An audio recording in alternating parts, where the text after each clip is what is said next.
Welcome in to Bill George Arena. We are here on the campus of John Brown University in Siloam Springs, Arkansas. Sooner Athletic Conference basketball action on this cold Thursday night.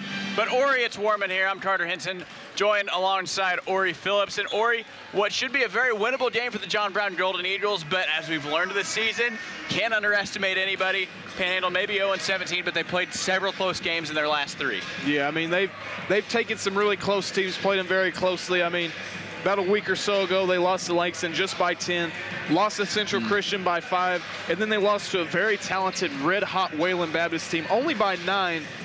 So you never know. I mean, this was a game I would have pegged as very winnable, almost a certainty for John Brown.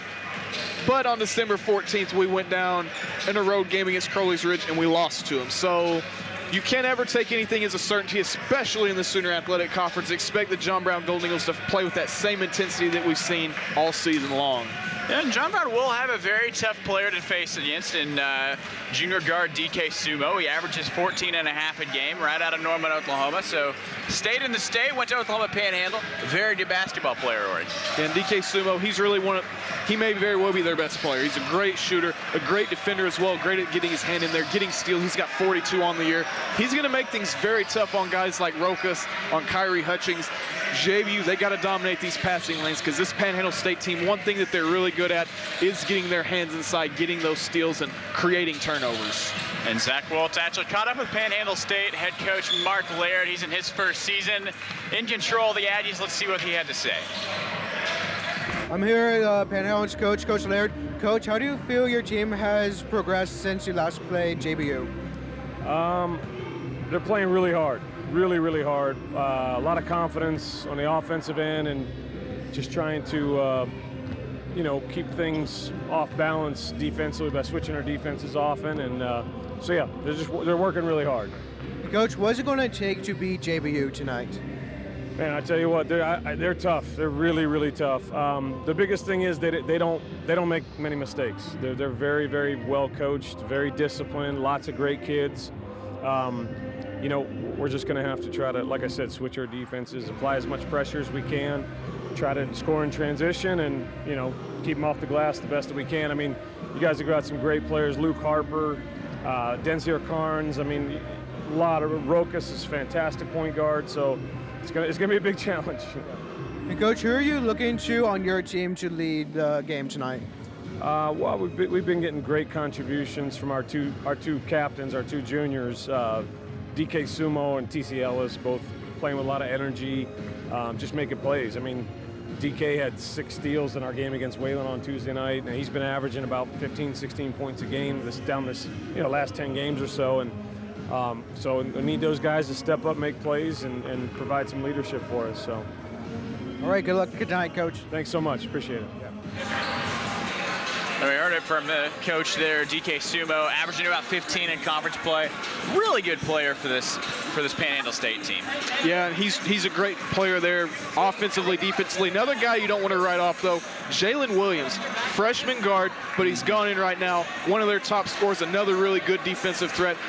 And those two guards are really going to give JBU all they can. And they're going to be hard to stop. I don't know. I mean, on the inside, Panhandle lacks size. They don't have a whole lot of experience. They're a very young team. But those two players in particular are going to be tough to stop for John Brown. Zach also caught up with Coach Jason Besta and a very good season in control of the Golden Eagles. Let's see what he had to say. I'm here with Coach Besta. Coach, what kind of challenges Panhandle pose against JBU tonight? Well, I think they're a really scrappy team. They play extremely hard, and I think that's something that's really characterized them.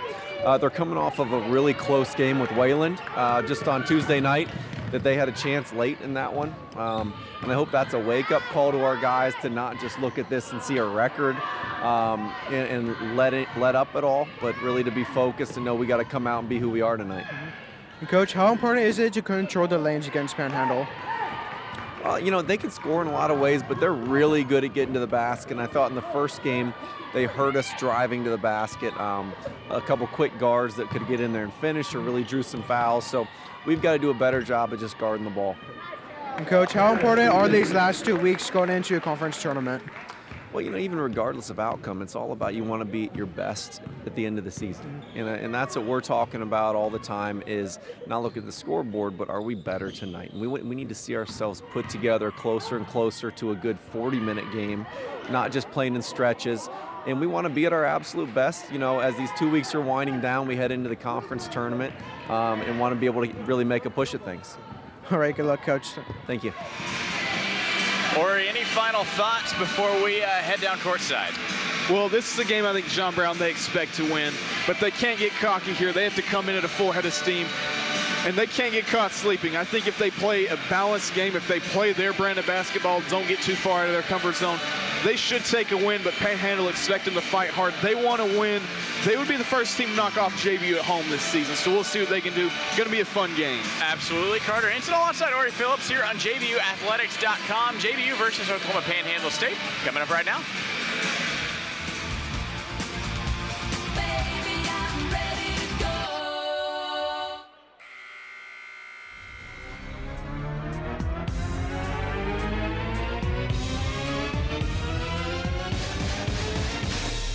Good evening, basketball fans. Welcome to Bill George Arena on the campus of John Brown University in Siloam Springs, Arkansas, for tonight's Sooner Athletic Conference basketball action featuring the visiting Aggies of Oklahoma Panhandle State University and your 9th-ranked John Brown Golden Eagles. JVU, the Sooner Athletic Conference, and the NAIA embrace the 5 core values of the Champions of Character Initiative, which are respect, responsibility, integrity, servant leadership, and sportsmanship. Please join with us to create a positive environment for everyone to enjoy. Before we meet the starting lineups, we invite you to please stand if you are able, and gentlemen, please remove your caps as we begin tonight's event with the invocation led by Athletic Director Robin Doherty. Then we ask that you please remain standing as we honor America with the playing of the Star-Spangled Banner. Pray with me, please. Father God, once again, we just pause and say thank you for your goodness and your love. Lord, thank you for this game of basketball, Lord, and the opportunity to watch and cheer on these young men as they display talents, Lord. Lord, we give you praise and glory. Thank you for your Son and the gift of salvation. In Jesus' name, amen.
And now it's time for our starting lineups. First, for our visitors from Goodwell, Oklahoma.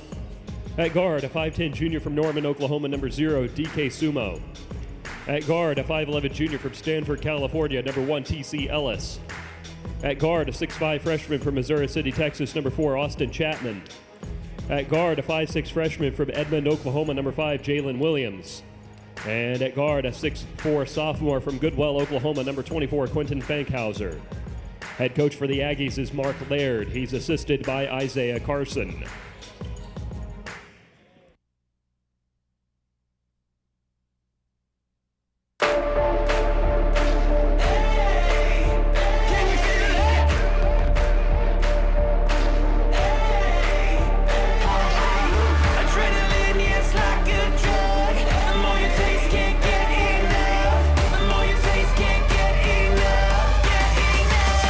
Can you feel the rush shaking over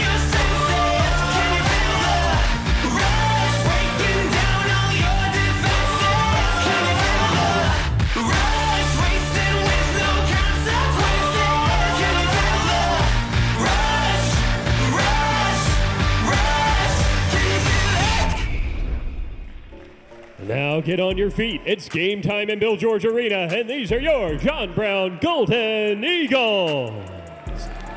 At forward, a 6'6" junior from Atlanta, Georgia, number 15, Denzier Carnes. At guard, a 6'3" sophomore from Plano, Texas, number 22, Luke Harper. At guard, a 6'4" junior from Kaunas, Lithuania, number 23, Rokas Grabliauskas. At guard, a 6'3" sophomore from Brighton, England, number 24, Ira Perrier.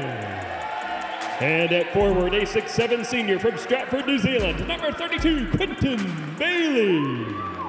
Head coach for the Golden Eagles is Jason Beshta. He's assisted by Tim Kisner.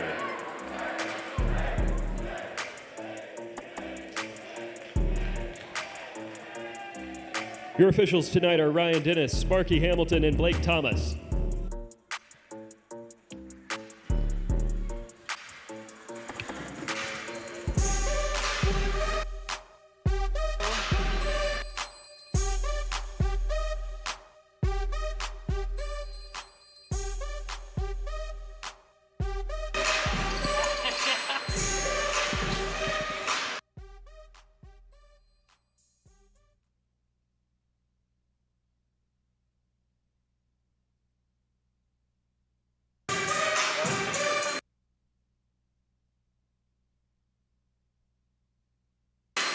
Welcome back into Bill George Arena here on the campus of John Brown University in Siloam Springs, Arkansas. Here on JBUathletics.com, I'm Carter Henson, joined by Ori Phillips.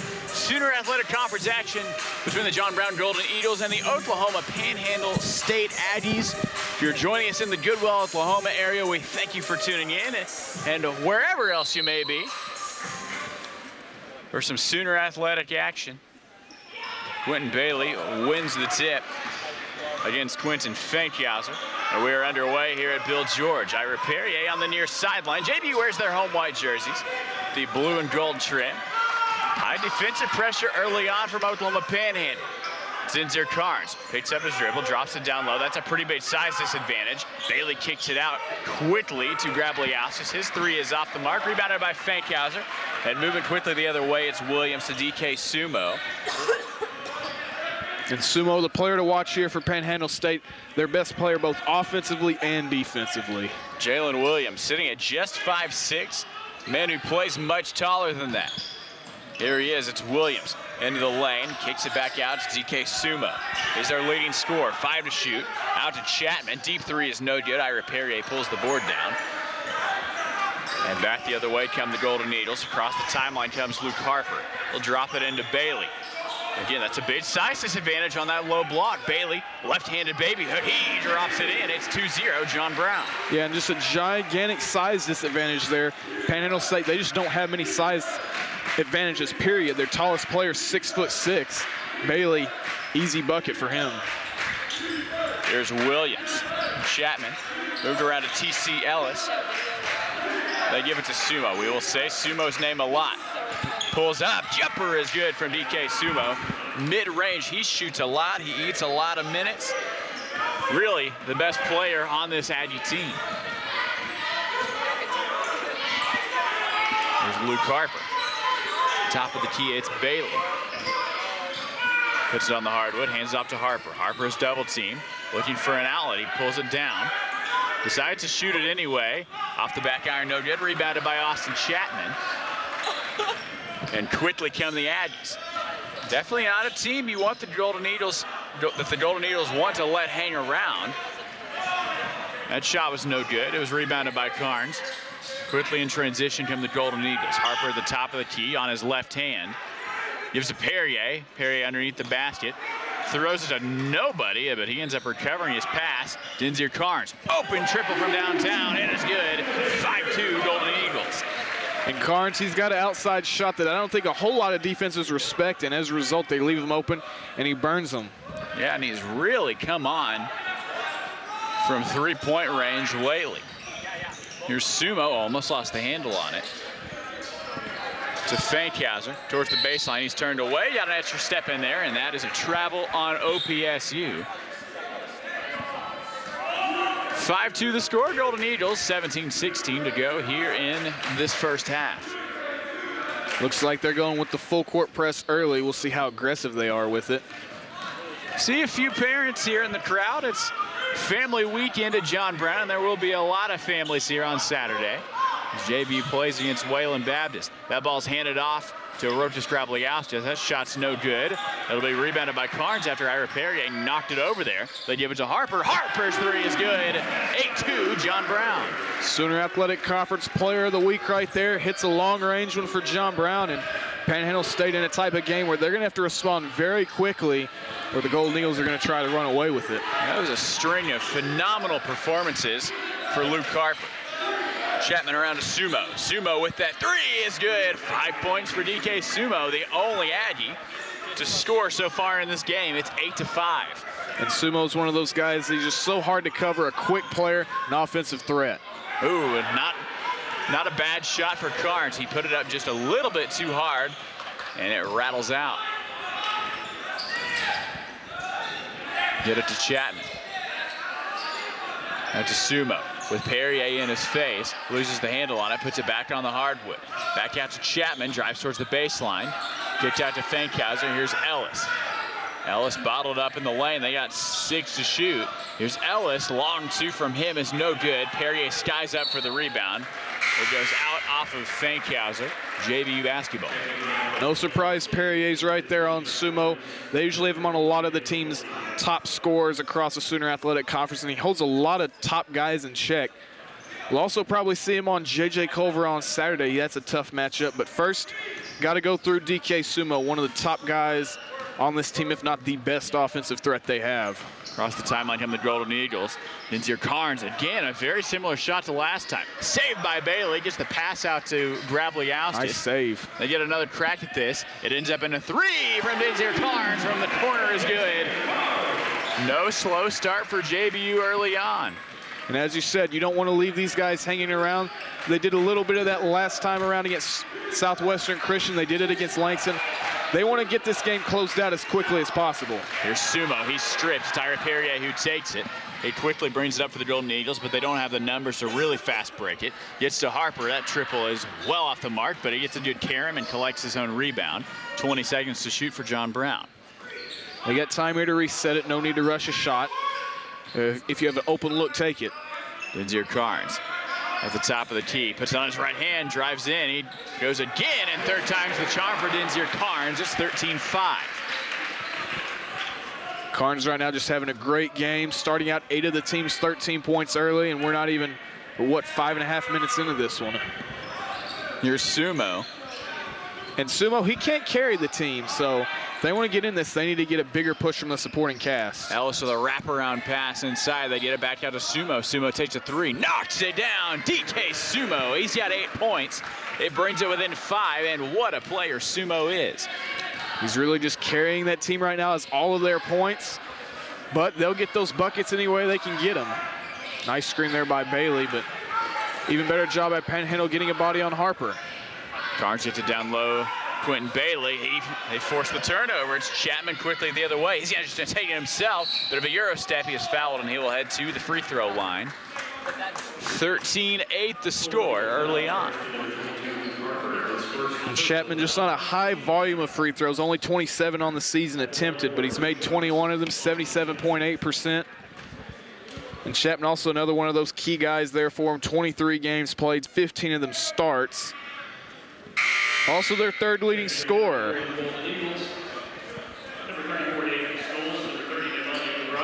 Looks like we're just seeing an entire rotation switch here for John Brown. Only holdover appears to be Luke Harper. Beckham, Obradovic, Stoles, and Hutchings. Nice to see them go to Stoles early. He's somebody that we've seen him gain a lot of minutes in conference play, and he's really grown as a player this season. Setting your free throw is good. Chapman hits them both. Just a one-possession game here early on. And here comes some pressure from Oklahoma Panhandle. Harry Hutchings gets it across to Beckham.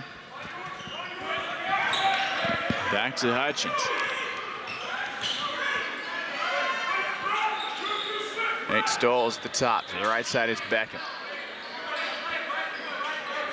Across to Stoles, down low, Obradovic. The big man gets it down, up and under. Cannot get it to fall. Can he tip it up to himself?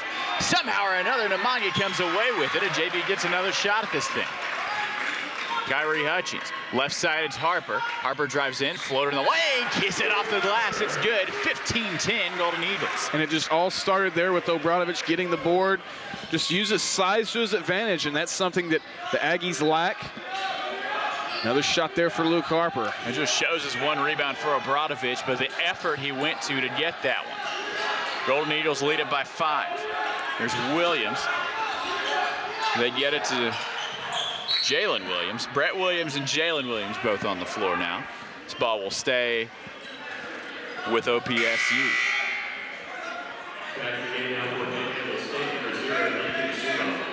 Looks like they brought Sumo back in after a very, very brief rest. He's been their offense to this point in the game. Haven't seen just a whole lot of Jalen Williams. Kind of surprised at this point in Chapman not on the board other than those couple of free throws. Yeah, I really don't know that they can afford to sit DK. Another 2, and finally he misses. Rebounded by Luke Harper. Nemanja Obradovic got a little tied up there. There's Nate Stolz. Pass to Kyrie Hutchins. And Obradovic to Harper. Harper on the right hand to the baseline, hands it off, or at least tries to get it to Obradovic, and quickly the other way is Sumo. Fighting ball! Beckham swats it away! What a play by James Beckham. The chase down block up ahead to Obradovic. His layup is too hard, it's no good. But what a play there by Beckham. Wow, just James chased Beckham. him down. And that was DK Sumo he chased down there on the block, one of the fastest players on the team. What looked to be an easy layup. See the replay of that block. Just chased him down.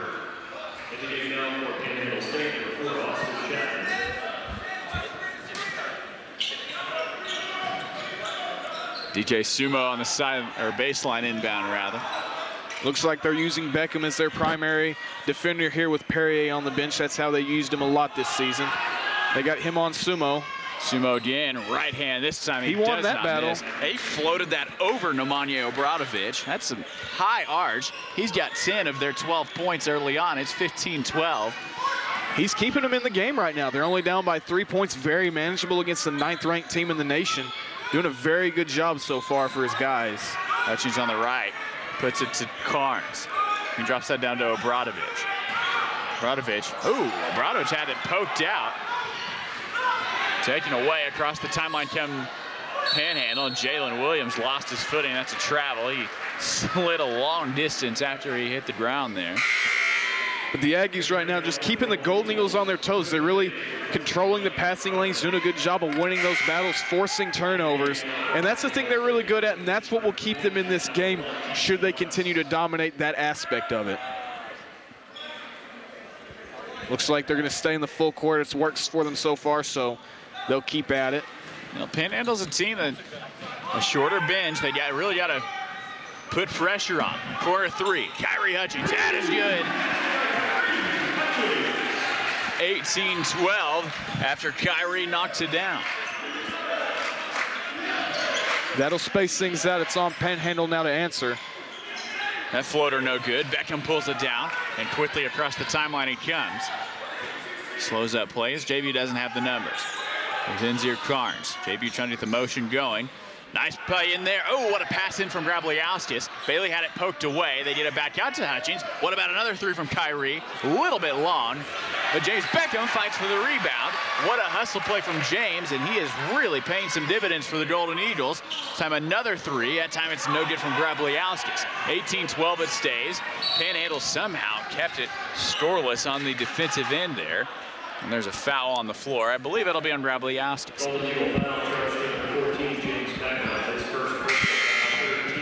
Rather, they tagged it on Beckham. 18-12 it is. John Brown over the Panhandle State Aggies. Going to bring Perrier back in for Beckham. For those 3 minutes or so that James Beckham was in, basically he was doing line drills the whole way, down the court back, just full-on sprinting. But he made some great hustle plays for his team. He's one of their top defenders off the bench. James Beckham just plays so hard. Man out of Ireland. Spent little bit of time in Bentonville. Home of the Tigers. And Chapman. They get it to Sumo. Sumo gets him to leave the floor. High off the glass, no good. Denzier Carnes pulls that rebound down. He outlets to Kyrie Hutchings, and left to right come the Golden Eagles. I'd like to see JBU take it inside more, considering their size advantage, I should say. They're dominating the glass. They can definitely dominate the paint further scoring-wise. Denzier Carnes feeds it down Bailey. Bailey puts it on the ground. Get it up and in. Quentin Bailey, count it, and the foul. He heads to the free throw line. 20-12, Golden Eagles, and 4 points for the man from New Zealand. Bailey, a 53% free throw shooter, but if he can get this three-point play, take it up to a 9-point game.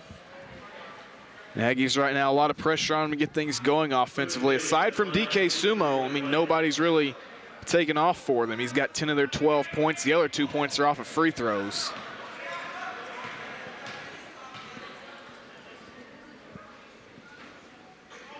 And clear.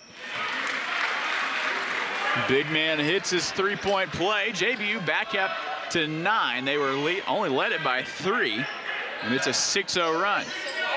Here's Sumo. Sumo can't do it all. He's got to find some help from somewhere else. Here's Ellis, pulls up jumper, well short, and rebounded by Quentin Bailey. Over 10 minutes in, and aside from Sumo, nobody else on the entire Panhandle team's hit a field goal. Just a complete dry spell for the Aggies. Carnes pump fakes, and he got an extra step in there. That's a travel.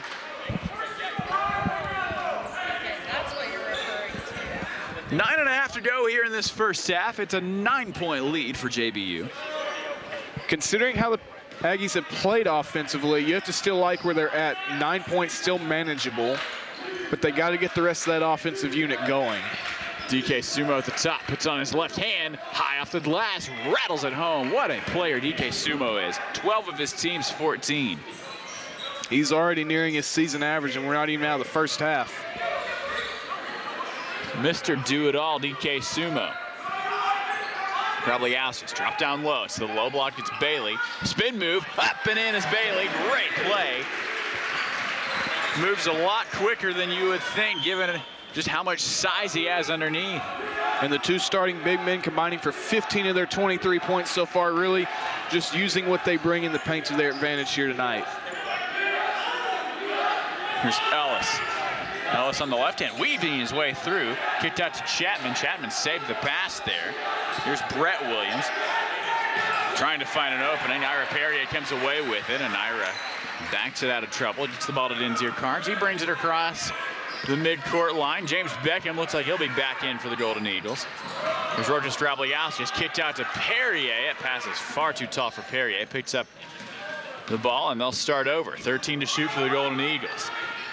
Denzier on the left hand, kind of lost the handle on it for just a second there. Drabliauskas away with it. They've got 5 seconds to work with here. Gonna be Rokas, and they say it's an offensive foul on Rokas Drabliauskas, and all of that for nothing. Another really long possession, but Panhandle should feel good about themselves there. JBU came away empty-handed. But now the big thing, they got to get something going offensively. Sumo's still in the game, and that's a good thing for them. It's like Beshta wants to take a timeout here for his Golden Eagles, and John Brown, statistically shooting better. 9 for 20 right now, 4 for 9 from long range. Panhandle's 2 for 3, 5 for 13 from the field, but it's been the DK Sumo show. 12 of their 14 points, and there isn't even a single player on that Panhandle team that's hit a field goal other than him. And DK Sumo can really, really play, Ori. I mean, we've seen him hit some off-balance shots. He'll go with the left hand, he'll go with the right hand. Great shooter, great player. He's a big athlete, and I mean, he's got to get a little bit of help from somewhere. You thought it might be from Ellis, you thought it might be from Jalen Williams. So far, both of those guys have been held scoreless, and therefore, they might have to find some help somewhere else, or one of those guys is really going to need to contribute if they want to have a shot at this one. Yeah, I mean, this is a team that, with Sumo being a junior, he's basically their leader because they don't have a single senior here.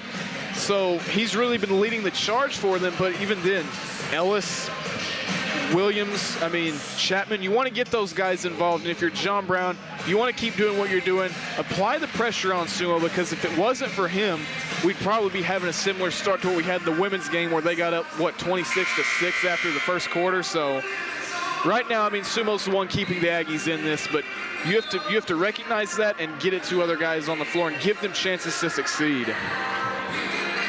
23-14 the score. Looks like they have a little more defense in the game. Beckham back in there, Perrier.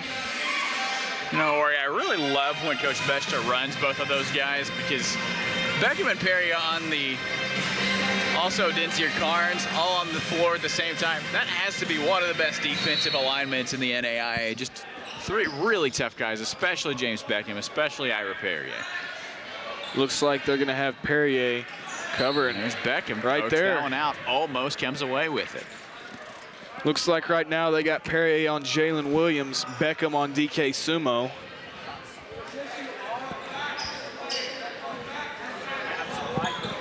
Carnes appears to be on Chapman, so their 3 best scorers, they got their 3 best defenders on the floor on. Sumo trying to weave his way through, comes away with that one. Yeah, they called, I think they got Ira Perrier on the reach in there. He was trying to tie that ball up. I think he got more hand than ball there. That's only his first, though. That's the 5th team foul for John Brown, though, so they do need to be careful. 23-14. Fankhauser is checked back in for Panhandle as well. Here's Jalen Williams. Fankhauser back out to Williams. Perrier is on him. Chapman. Far side, that's Ellis. 5 to shoot. They got to find something quickly. Here's Williams amongst the trees. The 5-6 drive swatted away by Denzier Carnes. And that is just not a matchup you want. Jalen Williams 5'6" on Denzier Carnes. But they didn't have much choice at that point. Shot clock was about to expire. Yeah, I can't really fault Jalen there. They just didn't have much time to work with. 15 to shoot for the Golden Eagles. They haven't found anything on this possession. Quinn Bailey hands it off to Carnes. He is swarmed, almost stolen away. And then get a reach-in foul. I believe it's on Chapman. Only the 2nd team foul on OPSU. And Ori, considering how high tempo OPSU has been on the defensive end, they've done a very good job of avoiding that contact and not getting whistled on fouls. They've done a very good job of that. I mean, JBU's not a team you want to send to the free throw line. They shoot 75.7% at the charity stripe. But with that being their 2nd foul, they did bail out John Brown here a little bit, reset the shot clock to 20. Tried to get it into Beckham. They move the ball around. They get Grabliasis on the outside. Ira Perrier tries to tip it in. No good. Bailey will get the rebound and has it poked out, and they say it goes out off of Bailey, so it goes back to OPSU. My first glance is that the Aggies had last touch on it, but I didn't get a very good angle at it, so I'll take the officials at their word there. 23-14 the score. John Brown leads the OPSU Aggies by 9 points. Looks like they're staying adamant of having Perrier on Jalen Williams, having him move around now. Got James Beckham on DK Sumo. 10 to shoot again for the Aggies. Had a switch there. Carnes is on Sumo. Sumo goes behind the back. He's well bottled up. They get it to Ellis. It'll have to be Fankhauser taking the jumper at the buzzer. Back iron, no good, and a foul underneath. That's a little bit of a bailout as maybe you had the rebound. It was called on Denzier. That gives them another chance at things, an opportunity. That's also this team's 6th foul, so barring something miraculous, OPSU is going to be shooting free throws here before the end of this half. But they need a spark here. We'll see if they can get it. Dropped in, and they try to throw it off of Ira Perrier, and they will call the foul on Ira Perrier, I believe. See, I'm not really sure where that one would have been. I don't know about. It looked to me like Ira and. I think they got Rokas on that one. Rokas. Even then, I don't know what they saw there. To me, it looked like Perrier and Grabliasis were both straight up, and the player's kind of lost his balance. Regardless, it puts Panhandle State on the line to shoot some free throws. They're now in the bonus. As a team, they shoot 66.1% at the line. Toward the lower end of the Sooner Athletic Conference, but even then, you still don't want to send teams, give them chances to get more offense going at the line. First free throw, no good, so ball don't lie, I suppose. 23-14. Under 6 to go here in the quarter, or rather the half. Kyrie Hutchings, top of the key, it's Bailey. Nate Stoles. Luke Harper to Hutchins. Kyrie crosses back. They drop it down to Bailey. Bailey down low. Strong take, but just free throws it is. And it's 23-14. And it looks like they're going to probably go a little offense for defense here again. Beckham back at the scorer's table. Bestia likes to do that quite a bit.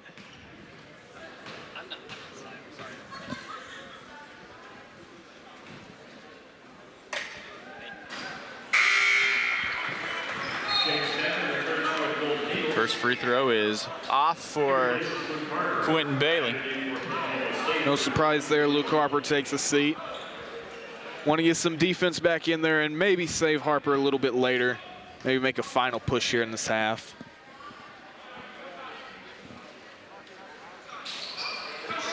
That one is no good. 0 for 2, Quentin Bailey. Still just a 9-point lead for the Golden Eagles. Panhandle's still in it. Been stuck at 23-14 for quite a while now. Here's Chapman. Left side, Williams. JV has played some very good defense in this half. Just 14 points for OPSU.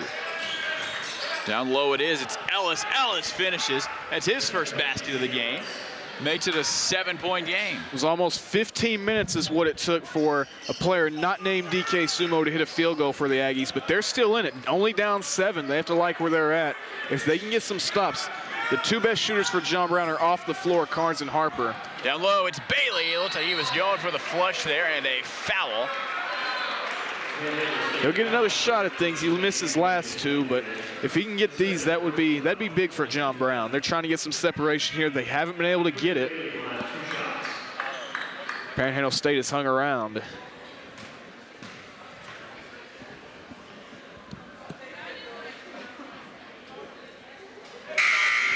First free throw falls.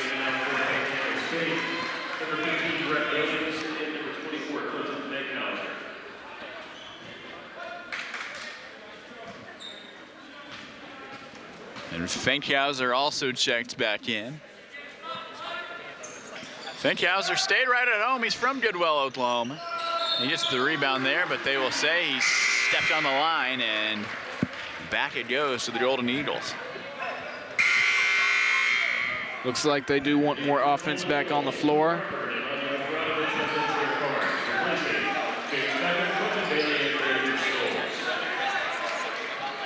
Comes Obradovic, and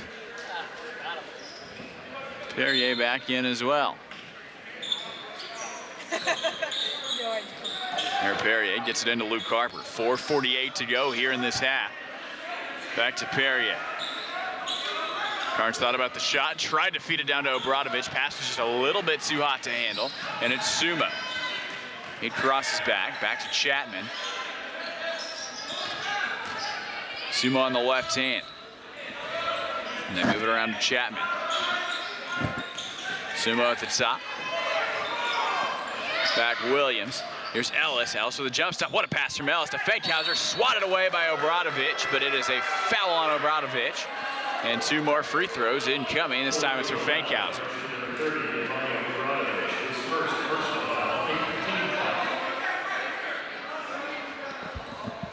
At the line for 2 shots, Quentin Fankhauser.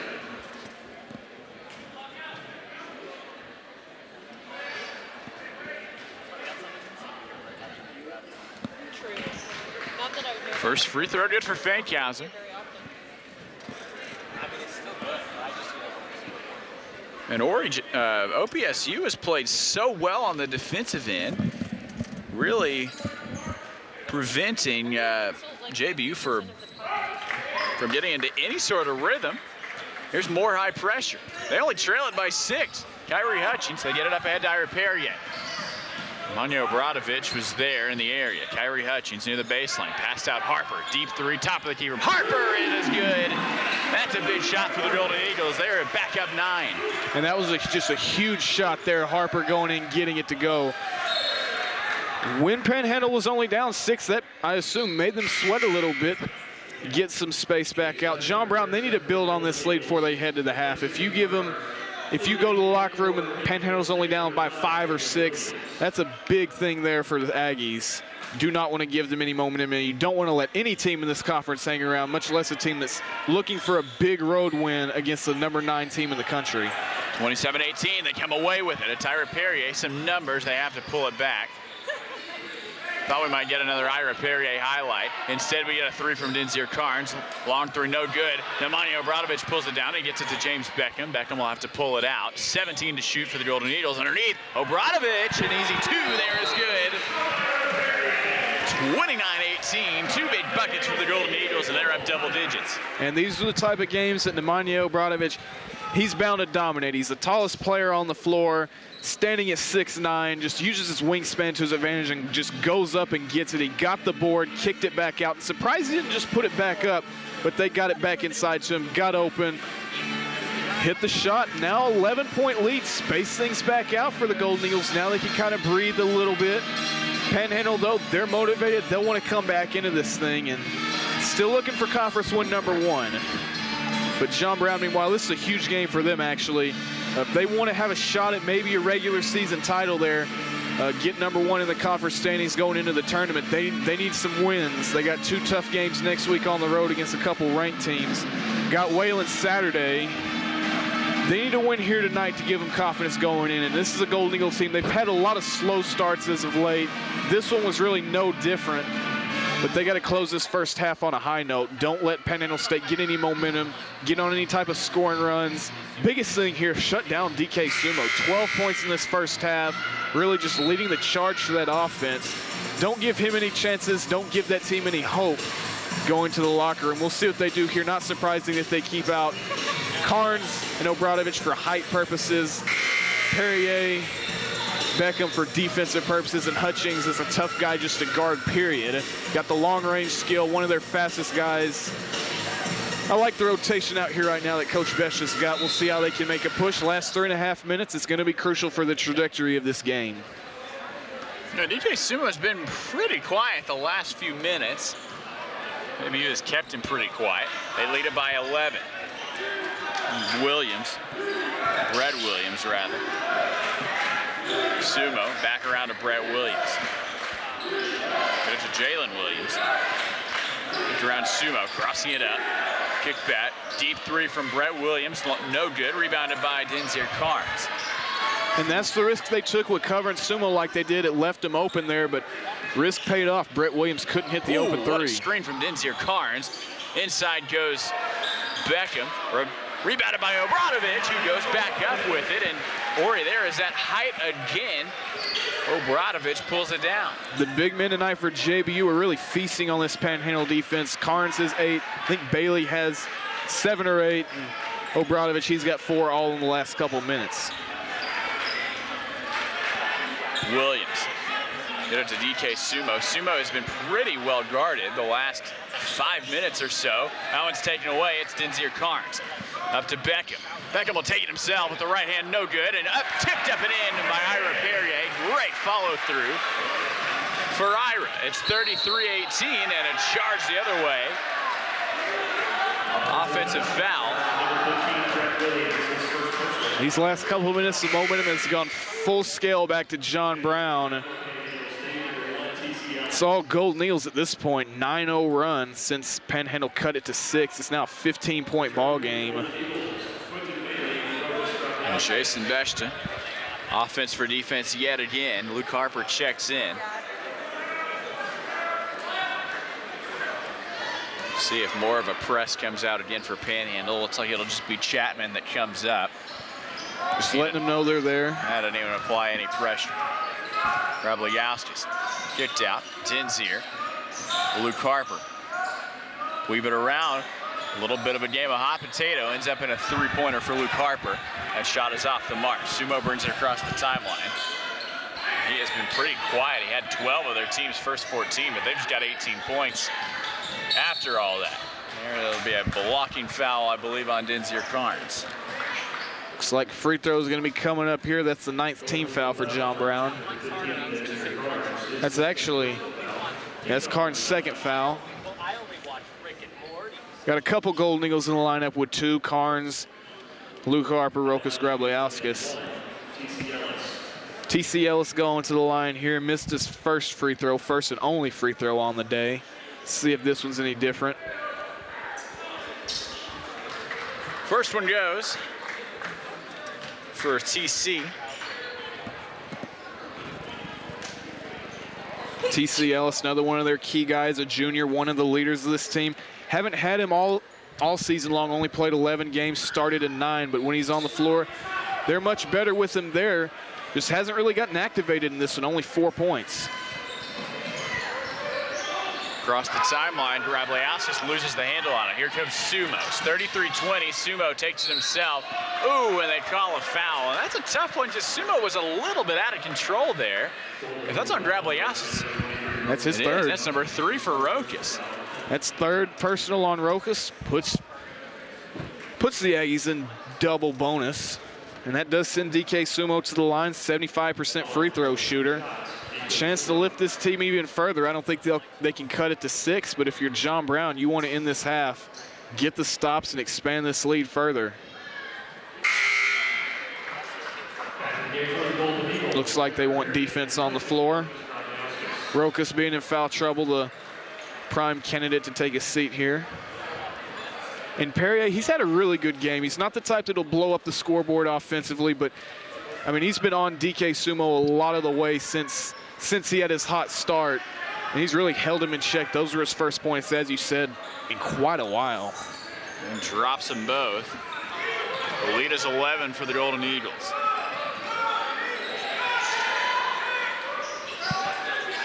Harper, Carnes, Hutchings in the corner.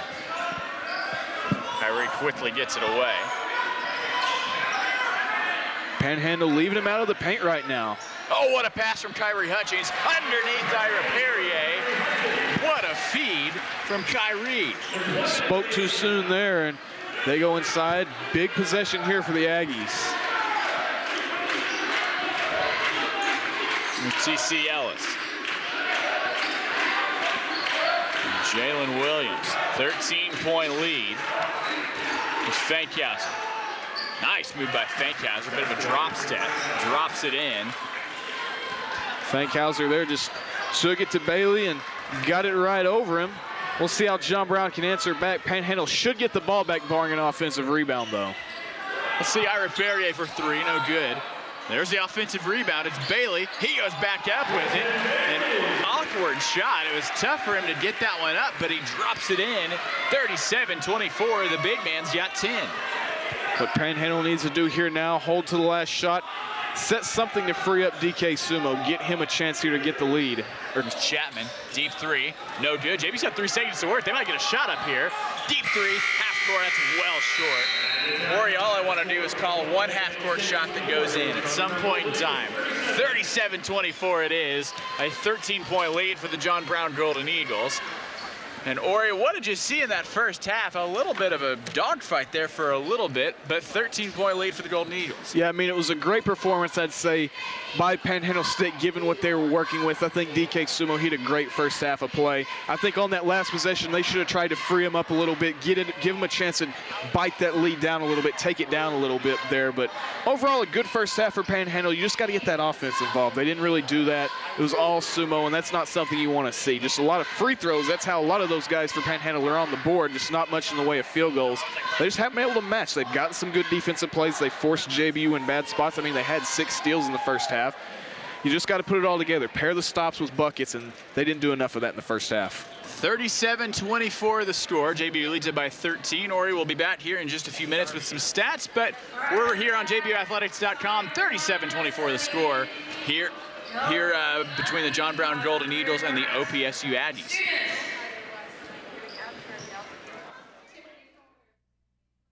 Bright futures, and we would love for you guys to get involved with this as well.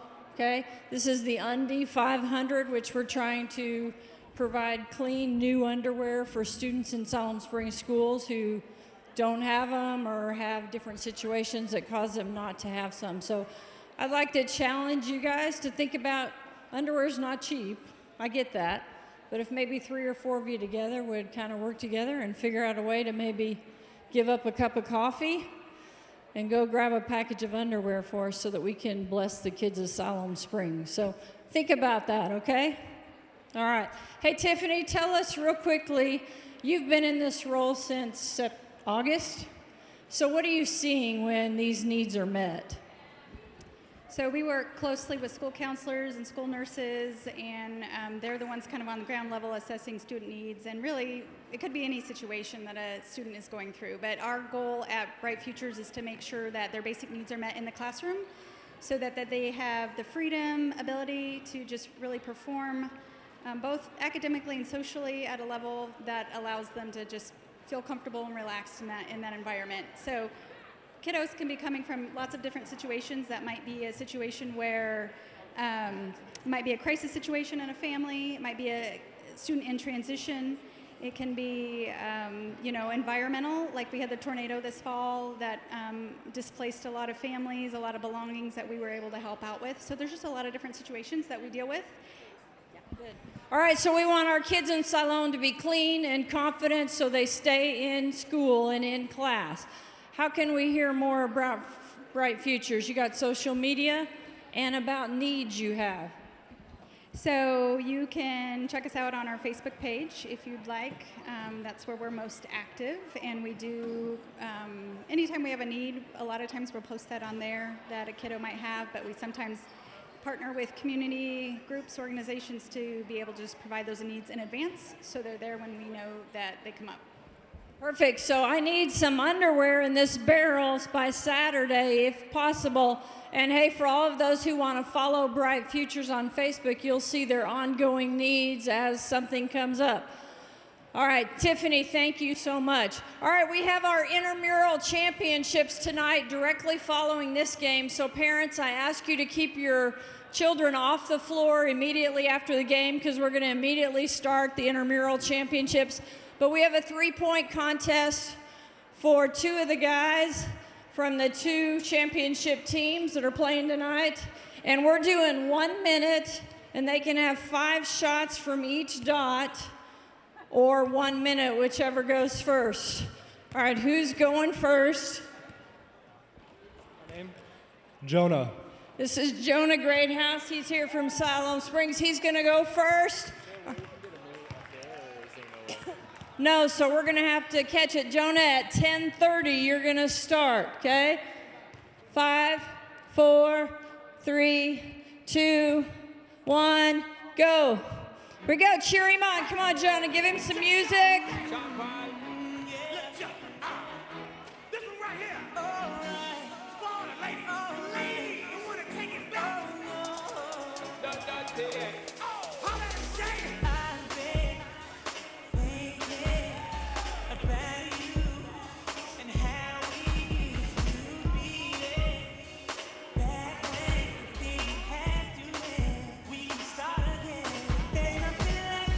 "20 seconds, Jonah."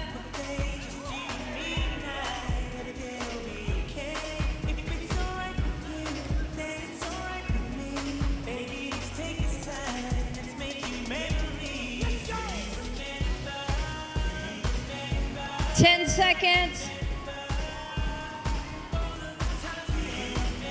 5, 4, 3, 2, 1. Stop. How many did he get? 8. Who's my next contestant? Well done, Jonah. All right, this is? Austin. Austin's from Bentonville. Austin, you got to get 8. You got to beat 8, okay? You're going to go at 9, 0, 0. 5, 4, 3, 2, 1, go.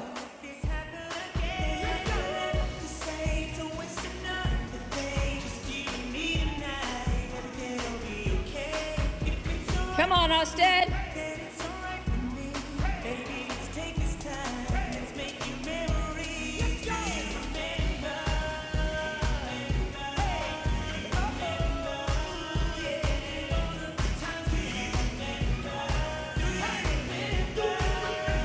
Wow. 30 seconds.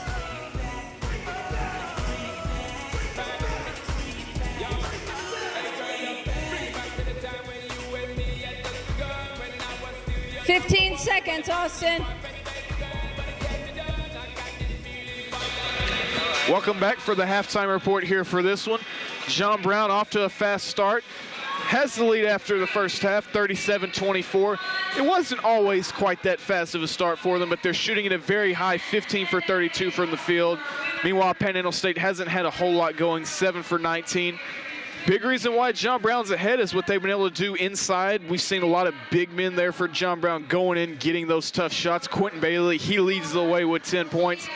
And then the other big men, Denzier Carnes, he's got 8. And Nemanja Obradovic, he's got 4. He hasn't just played a whole lot, but when he's in, he's been going out, making the big plays, grabbing the boards, using his wingspan, his height to his advantage. It's a great first half for him, and we've seen big defensive plays. Ira Perrier, James Beckham in particular, really put it out there for him defensively. And then let's not discount what Luke Harper's doing. He's got 8 points as well. Looking at the stats here again, John Brown outscoring them better from the field. Already covered that, but from three-point range, Panhandle has a slight advantage, only 2 for 5, only shot it 5 times, but that's still more efficient than John Brown's 5 for 14, 35.7%. At the free throw line, Panhandle's had a lot of chances, 8 for 9, 88.8%. John Brown, meanwhile, just 2 for 5. But a big stat here, and this is huge. We knew coming in John Brown had the advantage size-wise, but they have dominated the glass. 23 rebounds, 11 offensive boards. Panhandle, meanwhile, just 8 rebounds, 0 offensive boards. JBU has 8 assists, Panhandle has 2. Panhandle 6 steals, JBU 4. Each team had 8 turnovers in the first half. Kind of surprised considering Panhandle, they do play that full court look. 2 blocks by John Brown, 1 by Panhandle, 10 team fouls for the Golden Eagles, only 5 for Panhandle, which is surprising considering how physical of a defense they come out with. Off the bench, JBU has 7 points. Panhandle, 0 points from players that are not in their starting 5. 20 points in the paint for John Brown. That's going to be a key stat for the rest of this game. Only 8 for Panhandle State. 18 second chance points for John Brown off their 11 offensive boards. Panhandle, 0. Points off turnover, 12 for John Brown, 8 for Panhandle. Individual stats again, leading the way for the John Brown Golden Eagles. Quentin Bailey, he has 10 points. If he wasn't 2 for 5 at the line, he would be having even a bigger night. He's also got 6 boards. Also behind him, Denzier Carnes, Luke Harper, they have 8. Ira Perrier, Nemanja Obradovic have 4. Kyrie Hutchings has 3. Leading the way for the Oklahoma Panhandle State Aggies, it's been the DK Sumo show. 14 points on 5 for 8, shooting 2 for 2 from three-point range. Only 2 other field goals for the rest of the team. One was made by TC Ellis. He has 4 points. The other one by Quentin Fankhauser. He's got 4 points as well. 1 for 2 from the field, 2 for 2 at the line. Other than that, Austin Chapman, he's also on the board, but really just 4 players for the Aggies have got their way onto the box score in the scoring statistic at least. Just not a very good game offensively for them, but defensively they've been intense. They've been tough to really score against, go out and make plays on. They're still in this thing. 13 points down, they can still make plays if they force JBU into enough bad spots. John Brown needing a win here in order to make some moves potentially for a first place in the conference. They would need to win and MacU to lose tonight for that to get a little interesting. Right now, MacU playing Oklahoma City. That game, it just started the second half. Evangels leading the Stars 52-41. Oklahoma City on the bubble for the Sooner Athletic Conference Tournament. They are looking for a little bit of leeway. They're trying to make their way and clinch their spot. Also worth noting, the women, they played their game earlier today, won that one 79-62. They're still alive in the conference tournament picture. They're still a game back now. They're only a game back from Sagu. They lost to Langston earlier tonight. We'll cover that more. With the win, John Brown 9-17 on the season, 5-12 in Sooner play. With the loss, Panhandle 5 for 22, 0 for 18 in their Sooner games. They'll have 2 more shots at it. We'll go ahead, take a quick break, and I'll come back in about 3.5 minutes to bring you more basketball.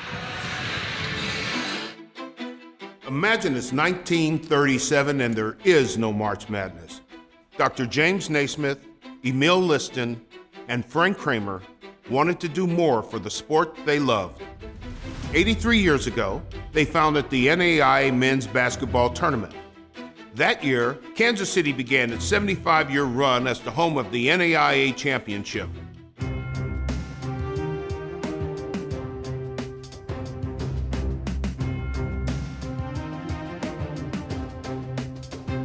Buzzers beaten, champions crowned, and memories made. The NAIA tournament has become a cherished annual tradition for basketball lovers across the nation.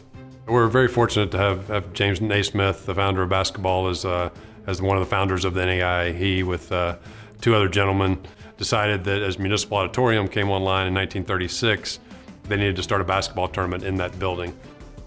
Over the decades, the tournament has produced generations of die-hard fans that flock to Kansas City. I like to think of our fans as a certain segment of them are just basketball junkies. When you have 31 games over a week, and you have some fans, believe it or not, who are there for all 31 games, think they call themselves the 31 Club. But you don't have to be a die-hard hoops fan to appreciate all of the amazing moments the tournament has had over the years. It's not an NAIA tournament without a buzzer-beating championship game that goes to overtime.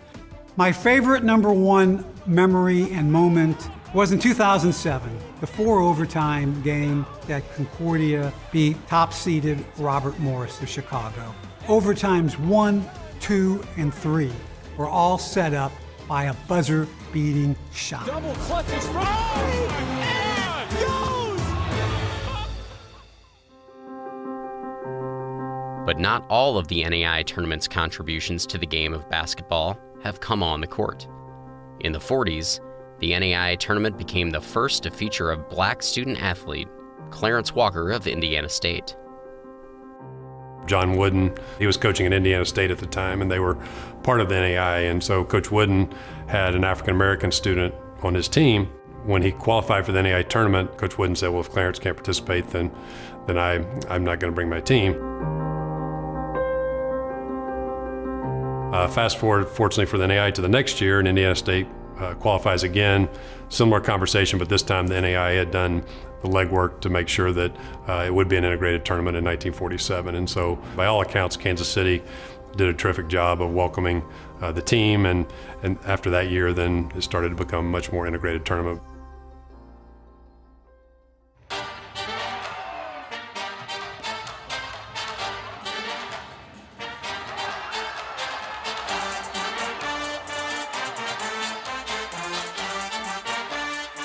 Today, as with all great traditions, the NAIA tournament is evolving for the future, with format changes aimed at making the next generation of hoops fans NAIA fans.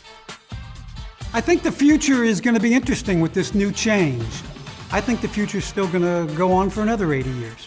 83 years of champions, heart-stopping action, creation of a tournament family and legacy that is second to none.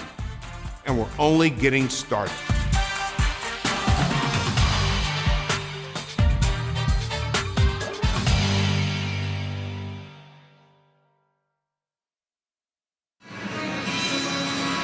Welcome back into Bill George Arena here on the campus of John Brown University in Salem Springs, Arkansas. Sooner Athletic Conference basketball action between the Oklahoma Panhandle State Aggies and the John Brown Golden Eagles here at Bill George Arena. Almost family weekend here on John Brown's campus. See some families around the student side. A lot of fun activities the next 2 days. So if you're coming in for family weekend, travel safely. We're looking forward to having you here on campus. 37-24 the score. I'm Carter Hinson alongside Ori Phillips here on JBUathletics.com. John Brown, they didn't play their best first half they possibly could, but they still have the 13-point lead. They get the early steal there. Big play by Carnes. Yeah, Carnes steals it away. He picks up his dribble. They move from right to left on your screen this time around. Ira Perrier up at the top here. Left side Perrier. Perrier will take it. Oh, he didn't get enough on it. A good take, just didn't finish very strong. They get a double dribble on the other side. And it's those turnovers that really were kind of killing Panhandle in the first half. And for the entirety of the first 20 minutes, it was the DK Sumo show. Only 2 other players were able to get a single field goal. And other than that, it's been all Sumo. 5 for 8, shooting 14 points. They got to get it to some other guys, though. They can't have one guy leading the charge against a team like John Brown. Luke Harper hands it off to Carnes. Wonder if JBU will, oh, what a pass in by Hutchins. You wonder if JBU will come out and really attack here. They haven't thus far. A 13-point lead. And that was a good look there to Bailey. He just couldn't come down with the pass.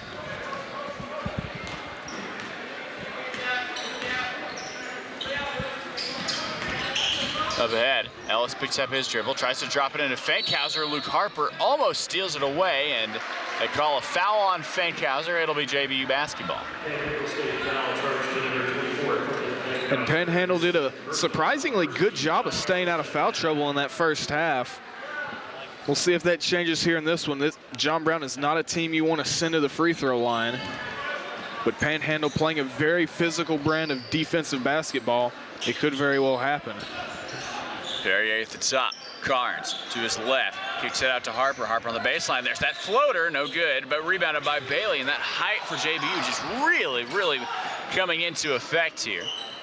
In Panhandle, their tallest player is 6'6", so not a whole lot of size for them. Into the corner. And Carnes for three. It's good. 40-24, John Brown. Ellis to the left side. Chapman. Here's Williams. Sumo crosses over. Jumper from about the free throw line is no good. And that wasn't a bad look there for Sumo. Just couldn't come down with the mid-range jumper there. But they do have to get some offense going because JBU, they're not going to let Panhandle hang around in here and clear reach in there by Fankhauser. Yeah, Fankhauser was playing good defense and overextended just a little bit there. That's his third personal foul. Looks like he's going to end up having to take a seat here.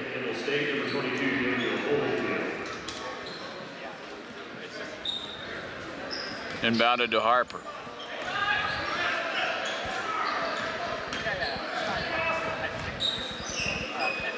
Dropped off to Carnes. Carnes spin move. Kicked out. Harper, top of the key. That is good. A 6-0 run to start the half for the Golden Eagles. And John Brown's just a shooting run away from putting this thing in the books for him. Panhandle, they have to sense the urgency to try to fight back here. Drop down. That one is up and no good, and rebounded by Bailey. It was Holyfield trying to get it. He had a good look there as well. Could have probably gotten the shot, just couldn't finish it. Perrier feeds it to Carnes. He was wide open. Maybe a little bit too wide open. Can't get it to fall. We'll see what they can do here. They'll probably push it to Sumo if they can. Holyfield again. That baby hook falls. Good touch from Holyfield. Tightly contested, but he was able to sky above a couple Golden Eagles and finish on the shot. That's his first bucket of the evening. Kyrie Hutchings. That one was almost stolen away by Chapman, rather.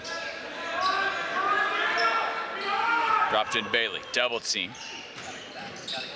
He'll still go up with it. Rebounded. Perrier off the glass and good. Ira Perrier always in the right place at the right time. There was for an offensive rebound and a putback. He's got 6.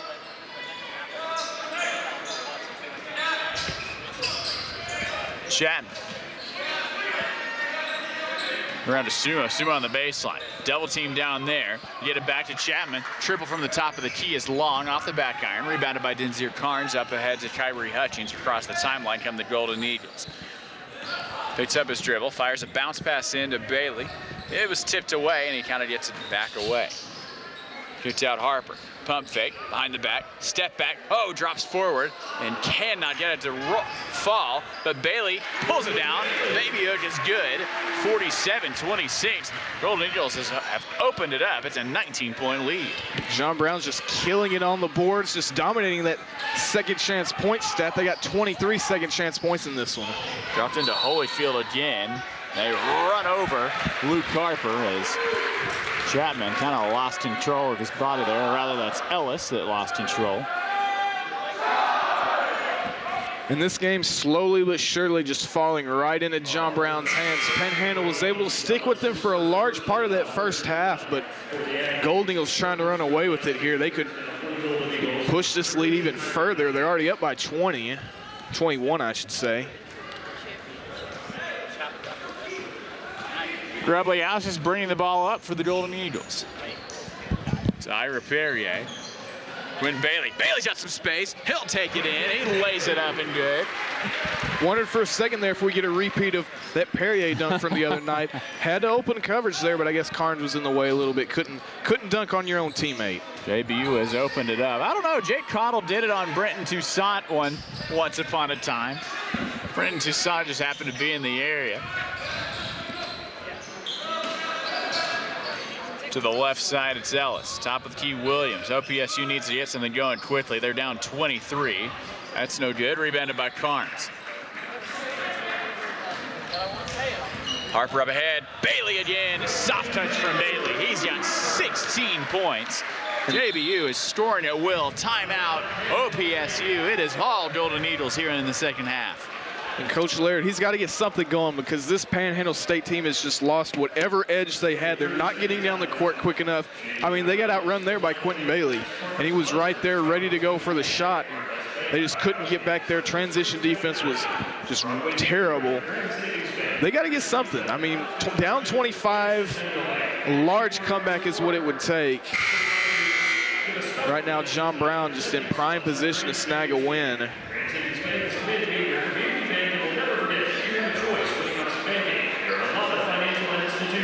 Another big thing here, DK Sumo, since he scored 12 of their first 14 points, he's only got 2 since then. I think both of those are actually off of free throws. So just offensively, nobody's been there. And then look at some of the rest of their shooters. Jalen Williams not on the board. Brett Williams not on the board. Austin Chapman, he only has 2 points. TC Ellis only has 4, so just not a good night all around for that Panhandle State offense. 51-26 the score. They're applying the pressure with Perrier, keeping him on Williams there. And Jalen Williams. DK Sumo has not scored yet in this half. Williams pulls it up. Floater is up and good. Nice shot from Jalen Williams. Maybe that can get something going there for the Aggies rather. Got to get a defensive stop here, though. They've let Quentin Bailey dominate them this second half. Kicked out to Carnes. Carnes picks it up. Back out it goes. Ira Perrier drops it into Bailey again. Bailey wraps it around. Great ball movement from the Golden Eagles. 3 from Luke Harper. Picture perfect basketball. Could not work it any better than they did. Pass after pass after pass until it's open, and they knock it down. 26-point lead there for John Brown, and they just really lit up shooting-wise. They're at 50% now on the day. From 3, they're shooting above their season average. Then Panhandle State, 9 for 25. They've only been able to put up 25 shots this whole game. Just defense here for the Golden Eagles is just limited opportunities for them. And they're just not really doing a whole lot right at this point. They're not really stealing the ball, forcing as many turnovers as they were in the first half. They've lost their edge defensively. It's been all JBU, and it would take a run at this point. Panhandle State right now, you got to get it to your shooters. DK Sumo, he's on the floor. Jalen Williams, if you can get him going, that'd be huge. You just got to really grasp for straws at this point if you're Panhandle State. Ira Perrier, he pulls it away. Here come the Golden Eagles. He pulls it back. You get it to Rabliauskas. Rabliauskas puts on the right hand, kicked out Stoles. Deep 3 from Nate Stoles, no good. And Obradovic pushed off a little bit there. It looked like he went over the back, actually. Probably the first time this evening his height kind of worked as a disadvantage there. Put his arms over him. Clear foul there. That's his second on the night. Looks like they're actually going to give DK Sumo a rest here. Assuming it won't be that long of one, though. 54-28.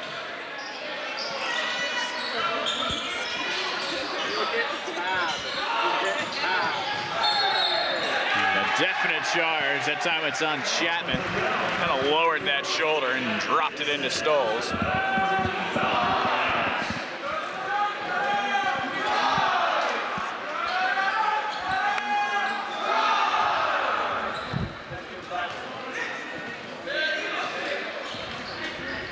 Rabliauskas to Harper. 54-28 the score. Almost picked up a screen from Obradovic there. They get it to Stoles. Top of the key, Grabliowski puts it to the left, and he is fouled. Team foul number 5, and or kind of the opposite happening of the first half. JBU was in foul trouble pretty quickly, and OPSU played a very clean half. Yeah, now that's all kind of changed. The Aggie defense, they've gotten tired, and a lot of that edge they had's kind of transited into just general sloppiness there, and that's why we're seeing them commit those fouls, and eventually they end up sending John Brown to the line, and that's a team, they shoot 75% at the charity stripe on the year, so that would really just kind of be a death sentence for this Aggies team if they wanted to try to get back in this one. It'll be an offensive foul on the Golden Eagles. Call it on Nemo. 54-28 it stays. Luke Harper's 3 was good, but tagged on the foul was Obradovic. Drive in, floater, no good. Rebounded by Grabliowski after it was tipped up by a few Golden Eagles. Harper across the timeline he comes. He's double teamed. Feeds it to Stoles. Stoles wide open for downtown. He knocks it down. 57-28. It's a 29-point lead for JBU.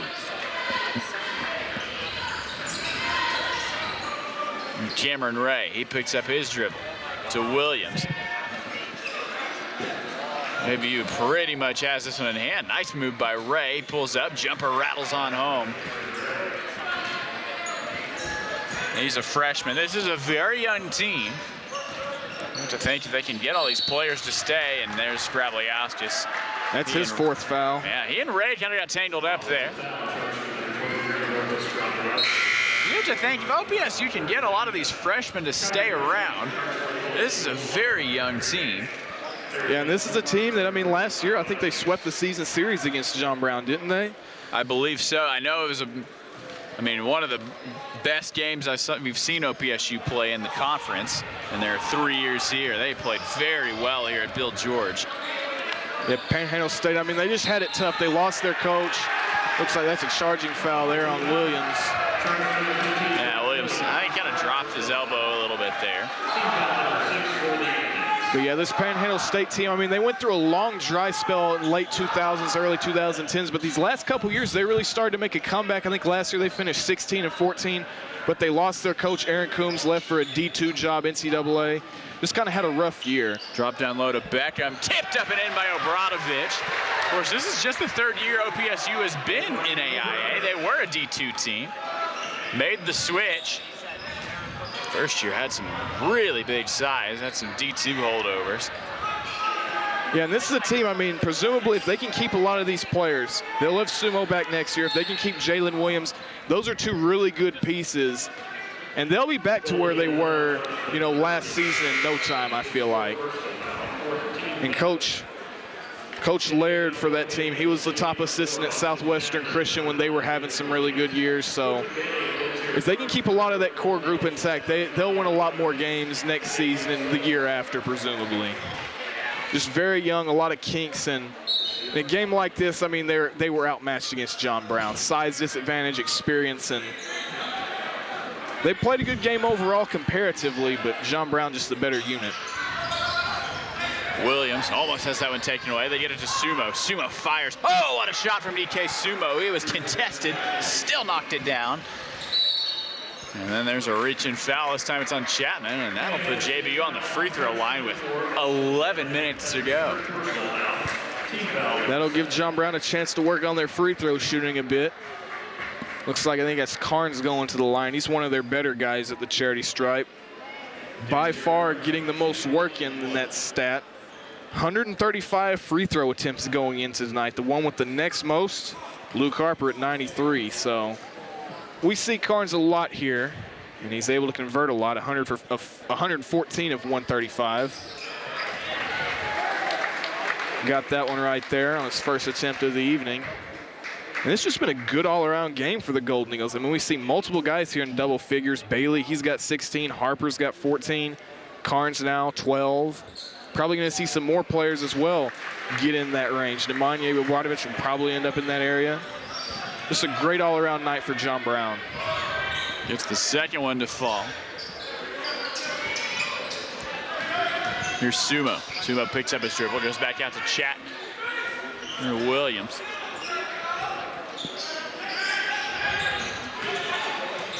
Jump stop by Ellis. Back out, Williams, Chatman. They have 5 seconds to work with. It's Williams trying to cross up Kyrie Hutchings. Get it out to Sumo. Sumo's 3, no good. Tipped up and rebounded by Bailey. Once again, here come the Golden Eagles. 61-33 the score. They lead it by 28.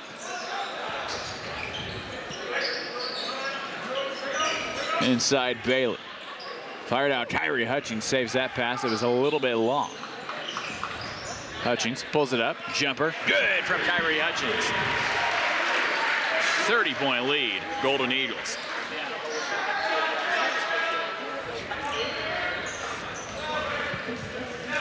Chatman around to Williams. What positives OPSU can pull from this second half. They got 10 minutes to work with. It's Denzier Carnes who pulls that rebound down. Hutchings brings it up. Down low, Bailey. Finger roll is good. 18 from Quentin Bailey.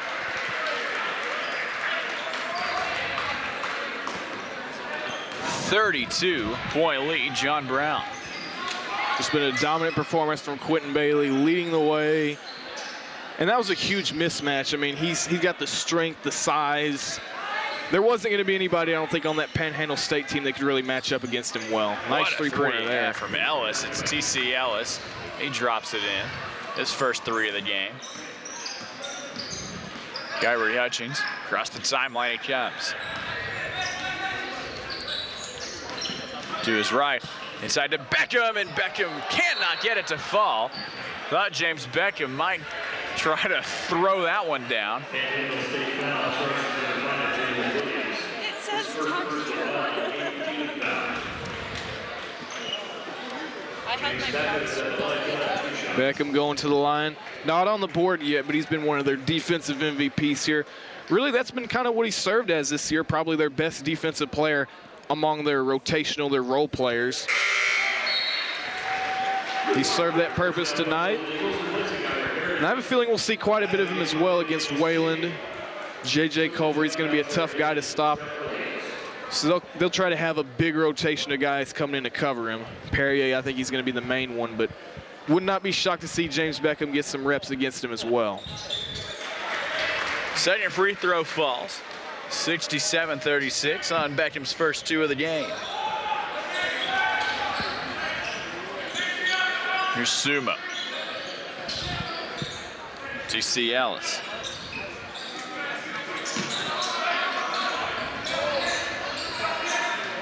Crossing back is Ellis. Williams at the top. 10 to shoot again. It's DK Sumo. Across his back. Almost has that one stolen away. Denzier Carnes comes away with it. Here comes Carnes. They don't have the numbers, and he's fouled anyway. And to the free throw line, it's Denzier. Nice to see Carnes go in, pursue it, draw contact, and get to the line. Otherwise, it would have probably just slow things down there. And that's actually foul number 4 there on Quentin Fankhauser. He's one of their better defensive guys, especially in the paint.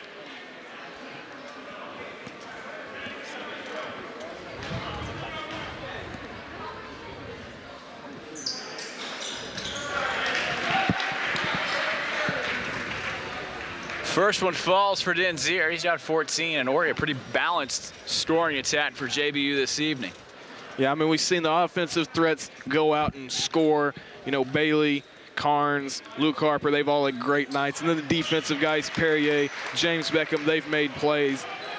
There's not a whole lot to take away here that you could consider negative. John Brown's in the second half, they've just been firing on all cylinders. Dropped into Fankhauser, and he is fouled. It's team foul number 5 on the Golden Eagles. Seen those whistles blow quite a bit here in this second half. Made it go by a little longer. That's going to be number 2 on Beckham. And looks like Coach Laird wants a timeout here. This is a big game here for John Brown. If they can win, we'll see what the score is for Mackey. Ooh, that's a close one. Mackey only beating Oklahoma City by 1 point. And Oklahoma City, they're on the bubble here for a Sooner Athletic Conference tournament berth, but right now, 78, they kicked it back up by a couple, but 78-75 is the score with 7:04. If McHugh drops that one and JBU looks there in the driver's seat to win, I mean, that would be huge. Tie things up for the #1 spot in the conference. I will say, though, McHugh, I think they have the slightly easier schedule ending it off. If I'm not mistaken, I think the remainder of their schedule in the regular season is against pretty much Sooner Athletic Conference bubble teams. Meanwhile, JBU, they got a couple ranked games next week. Wayland on Saturday. They're receiving votes. They'd probably be in the tournament picture right now. But even then, Oklahoma City, if you're a John Brown Golden Eagle fan watching from home, you got to root for OCU to finish that thing off against the Evangels there. It's close, though. McHugh with the slight advantage. The battle for Oklahoma City. Yes, sir. And I mean, McHugh, technically, they got the home court advantage, but you have to assume that a lot of Stars students, a lot of Stars fans made their way over there. That's going to be a game to keep an eye on. I'll make sure to keep looking at that one. Right now, looks like Panhandle State. They'll have the ball game well in hand, though, for John Brown. Sumo inbounds.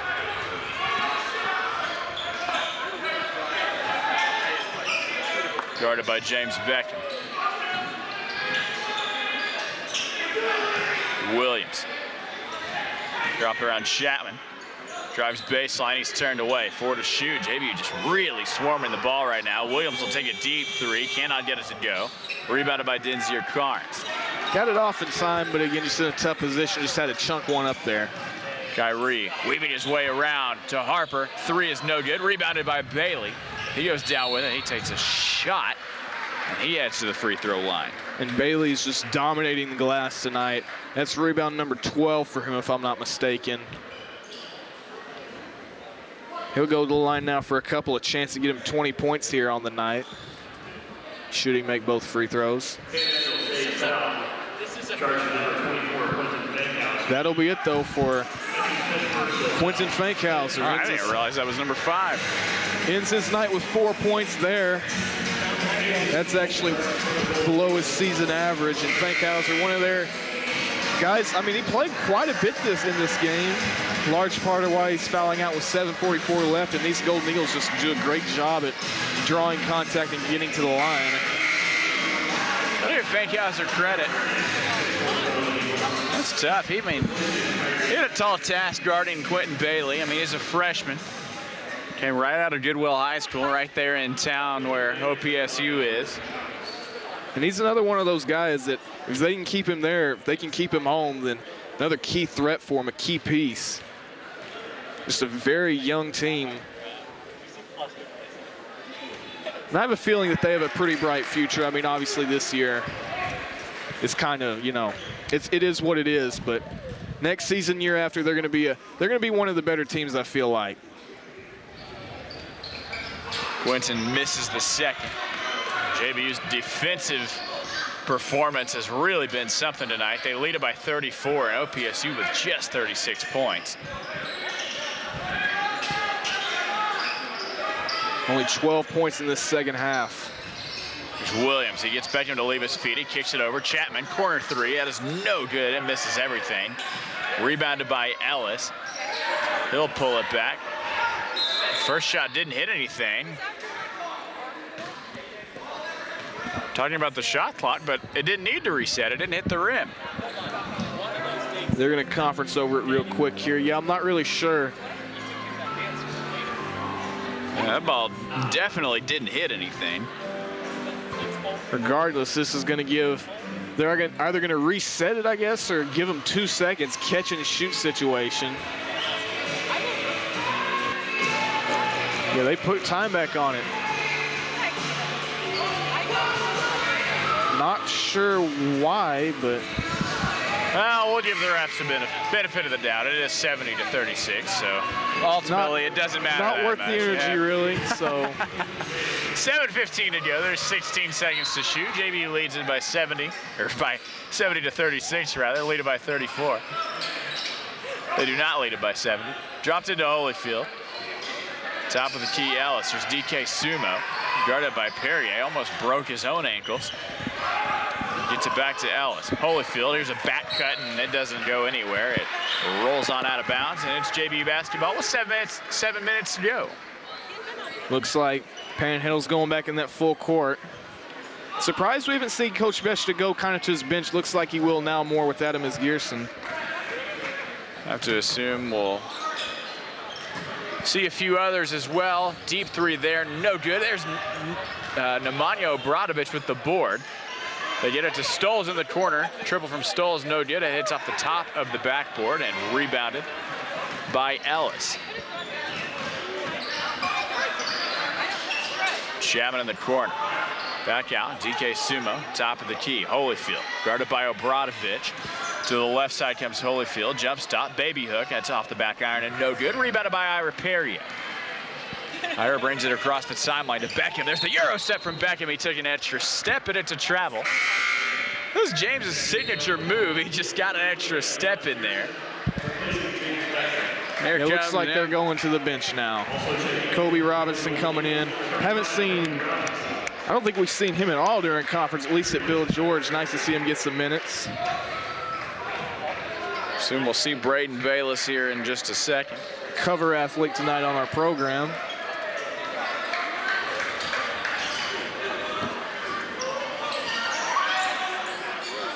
Williams to Sumo, gets it to Holyfield.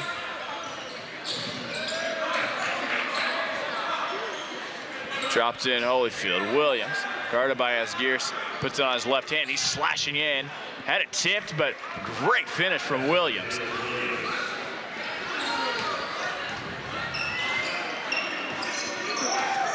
Grabligauskas. Asgearson. We haven't seen Asgearson in a few games. Or at least haven't seen him a bunch in a few games. Nice pass in there by Stoles and almost saved by Obradovic after he could not get the shot to go.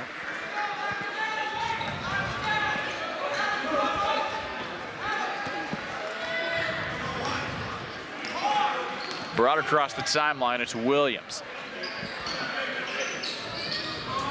Near side, it's DK Sumo. Get it to Holyfield. Oh, they try to hand it off to Ellis, but it hits off his leg out of bounds. Turnover number 18 for the Aggies.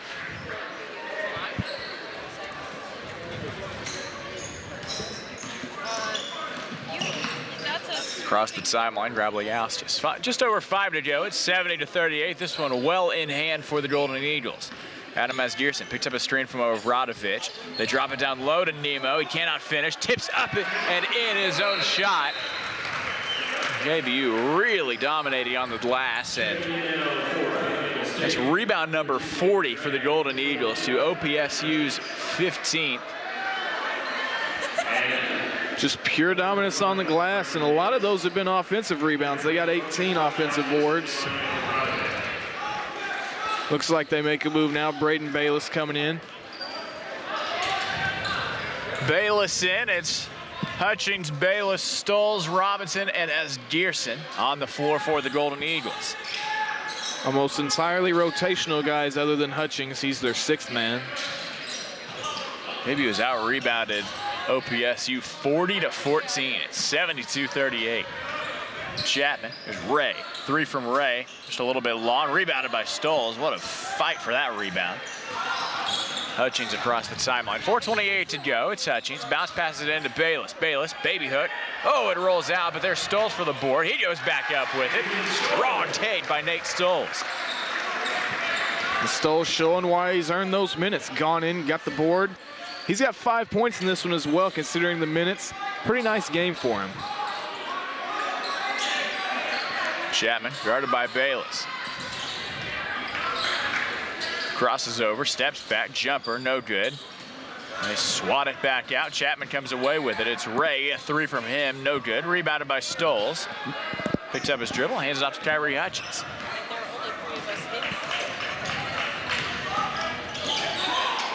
Hutchings finds Asgearson into Bayless. Oh, a spin move from Bayless. Good touch from Braden. Smart move by Braden. 2 points for Mr. Bayless.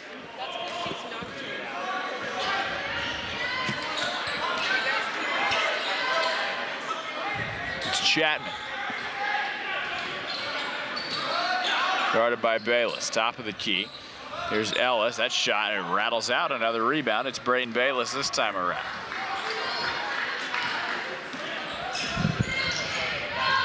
Cross midcourt. Kyrie Hutchings, uncontested. He can't finish the layup.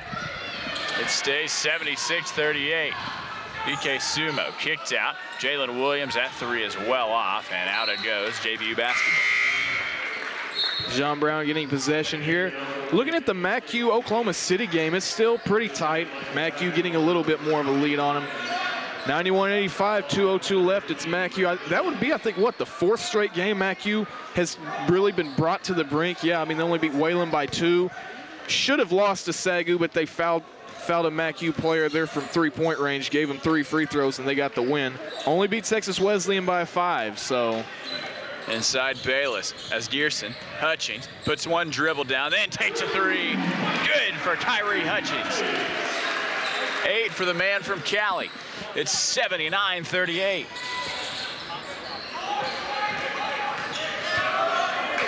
Bagwell almost throws it away, and Kyrie Hutchings tried to save it. It'll stay with the Aggies.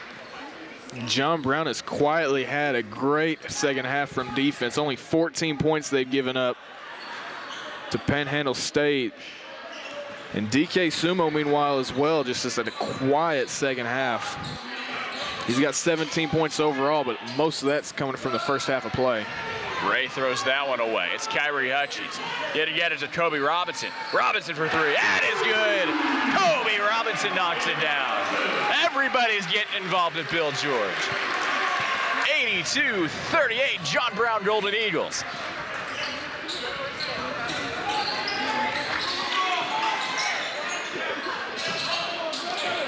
A triple. Bagwell, corner, no good. Rebounded by Bayless. Let's get Adam as Gearson involved. He's calling for the ball. Kyrie Hutchings, he's double teamed. Gets it to Robinson. What about another one from Kobe? That one is good. 2 in a row from Kobe Robinson. Number 35 getting it done. It's 85-38.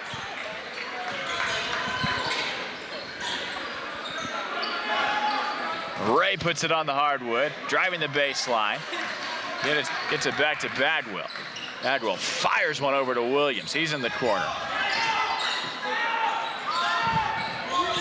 There's Jade Wilkins. It's a deep 3 by Bagwell. He knocks it down.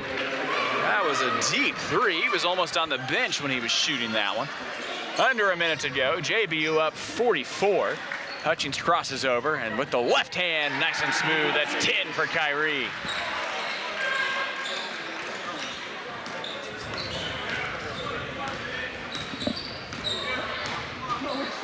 Dominant from pretty much start to finish, but especially in this second half. It'll be a wire-to-wire victory by the time it's all said and done. Wilkins pump fakes, crosses over. Give it to Williams. He'll just pull it up. Deep 3, no good. Rebounded by Adam as Gearson.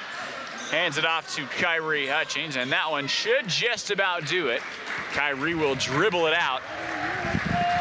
And just a great game by John Brown. But now you can't celebrate this one too long. You got to shift your sights. Wayland Baptist, they're going to come in hungry for a win. And then Panhandle State, they'll get a couple more shots at a conference win here. I mean, they got Bacone on the road. They beat him previously this season.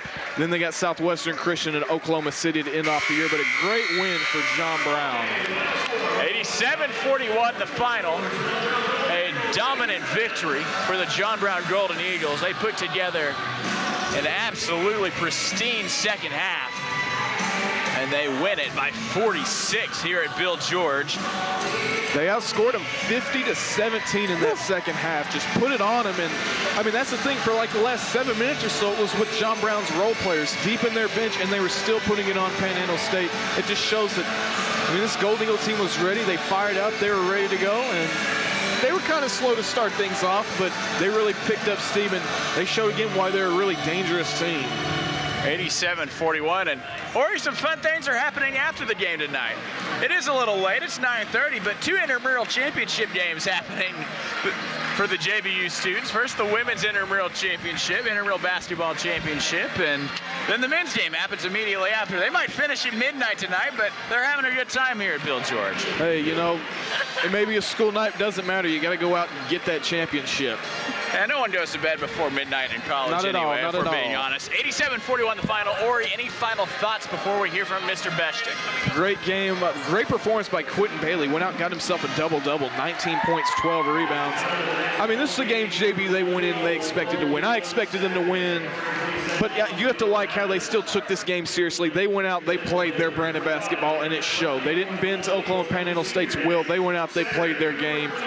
But now, 3 really tough games Absolutely. coming. Wayland Baptist on Saturday, then 2 road games against 2 ranked teams. They got to be ready because big basketball is coming. 87-41 the final. We will take a break and hear from Coach Jason Beshtick here in just a few minutes here on JBUathletics.com.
Welcome into the John Brown postgame show here.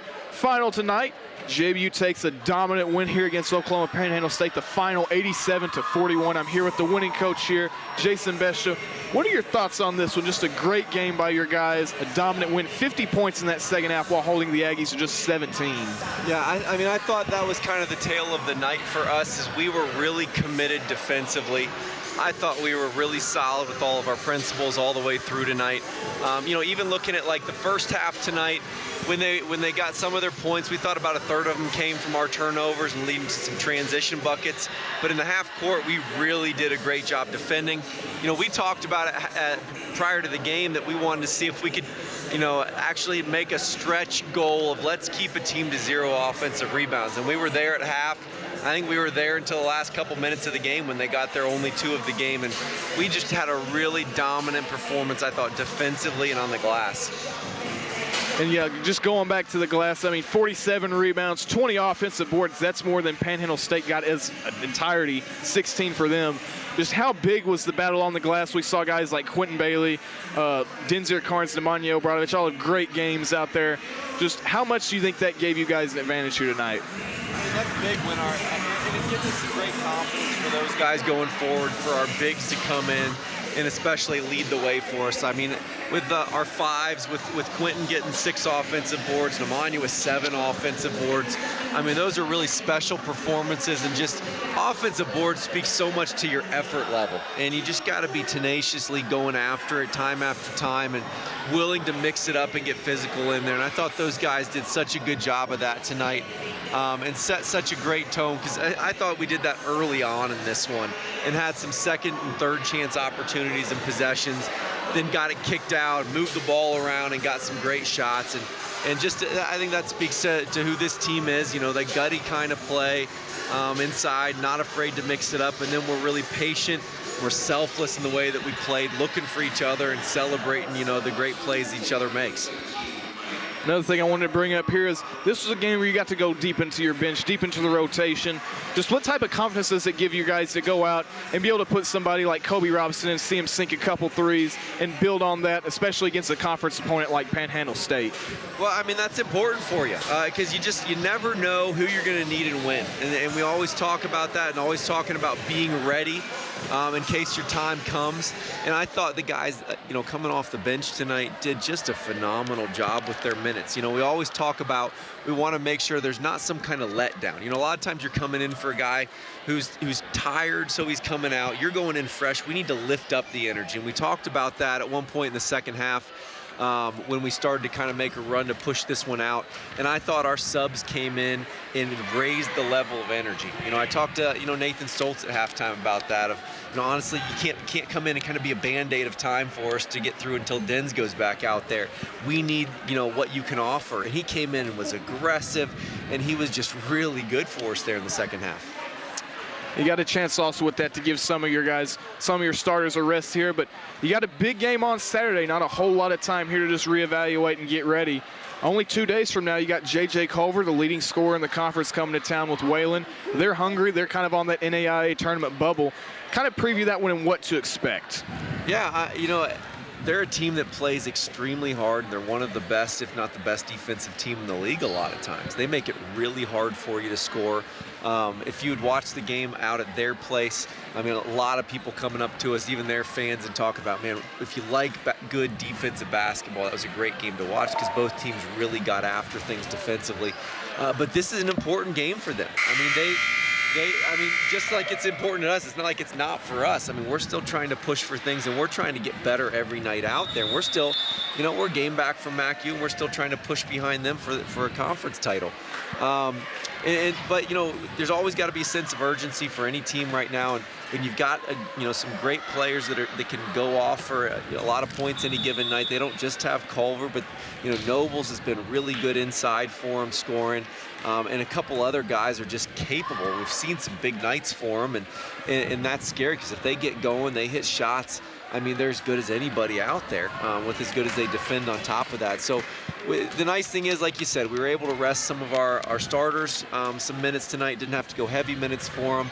And I think that's going to be a good thing for us going forward, because we've played with some great energy over the last about week and a half here after that week off that we had. And I thought that was going to be really important for us going forward, to be able to be fresh. And I think the guys are playing that way right now. And let's go ahead here. Just this win, seeing how you guys played, what type of confidence boost does this give you? Because you got a tough schedule for the rest of the way. You got next 3 games, last 3 of the regular season, all teams that are probably going to be playing in the NAIA tournament. Next week, you got 2 ranked teams on the road. Just how can you build on this and just carry it forward this game? Well, yeah, we certainly don't. We're not going to limp into the finish line here. Because, like I said, our goal is, can we be at our best basketball as tonight? You know, then we're going to say that the next night, the next game, and we've just got to keep getting better. And And it, honestly, that doesn't mean, if we didn't come out on top on the scoreboard that we didn't get better. We're going to play some really good teams for these last 3, and then going into the conference tournament, there's not going to be any easy ones. But we're excited. This group just believes in themselves so a lot, believes in each other. I think they're really defending at a high level right now, and when we're able to score like we did tonight too, when guys are hitting shots with confidence, I think we're a formidable opponent for anybody. All right, any final thoughts here tonight on this win? Just another proud moment for us of the guys of just being able to put together closer and closer to that full 40-minute game that's kind of that elusive game out there every coach wants. And I thought we did a really good job of playing pretty close to that tonight. All right, thanks, Coach. We'll be right back after this.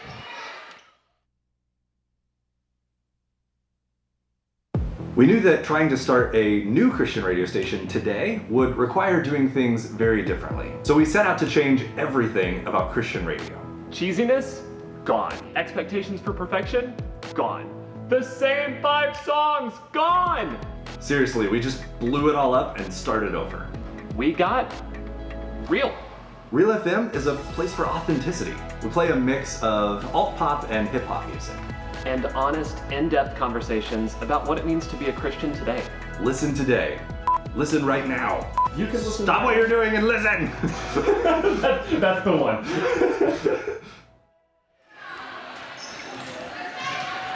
Welcome back to the post-game show here. We got a little more action going on the court. Intramural championships here, intramural basketball, they're in session right now. So I got a little bit of background noise going on around me. But the final here tonight, JBU, they sweep the evening. The women take the win. I'll talk about that a little bit later. But the men, game you just got done watching, 87-41, the final score. And the men just went out and played a great game. 50 points in that second half, held Panhandle State just to 17 in that second half of play. John Brown, they take the win. With that win, they go to 24-3 overall, 15-2 in Sooner Athletic Conference play. And then Panhandle State, they dropped to 4-22, 0-18 in Sooner play. Again, they have 3 more games after this, 2 of them being conference games. They got Southwestern Christian and Oklahoma City next week to try to get that first conference win. Meanwhile, JBU, they got some tough tests coming up. They got Wayland on Saturday, leading scorer in the conference, and J.J. Culver. And let's not discount the rest of those guys as well, as Coach Bash just said. And then next week, they got some road tests. They got Sagu and Texas Wesleyan each on the road. Sagu ranked 13th, Texas Wesleyan ranked 23rd. So all 3 teams that are likely going to be playing in Kansas City in about a month.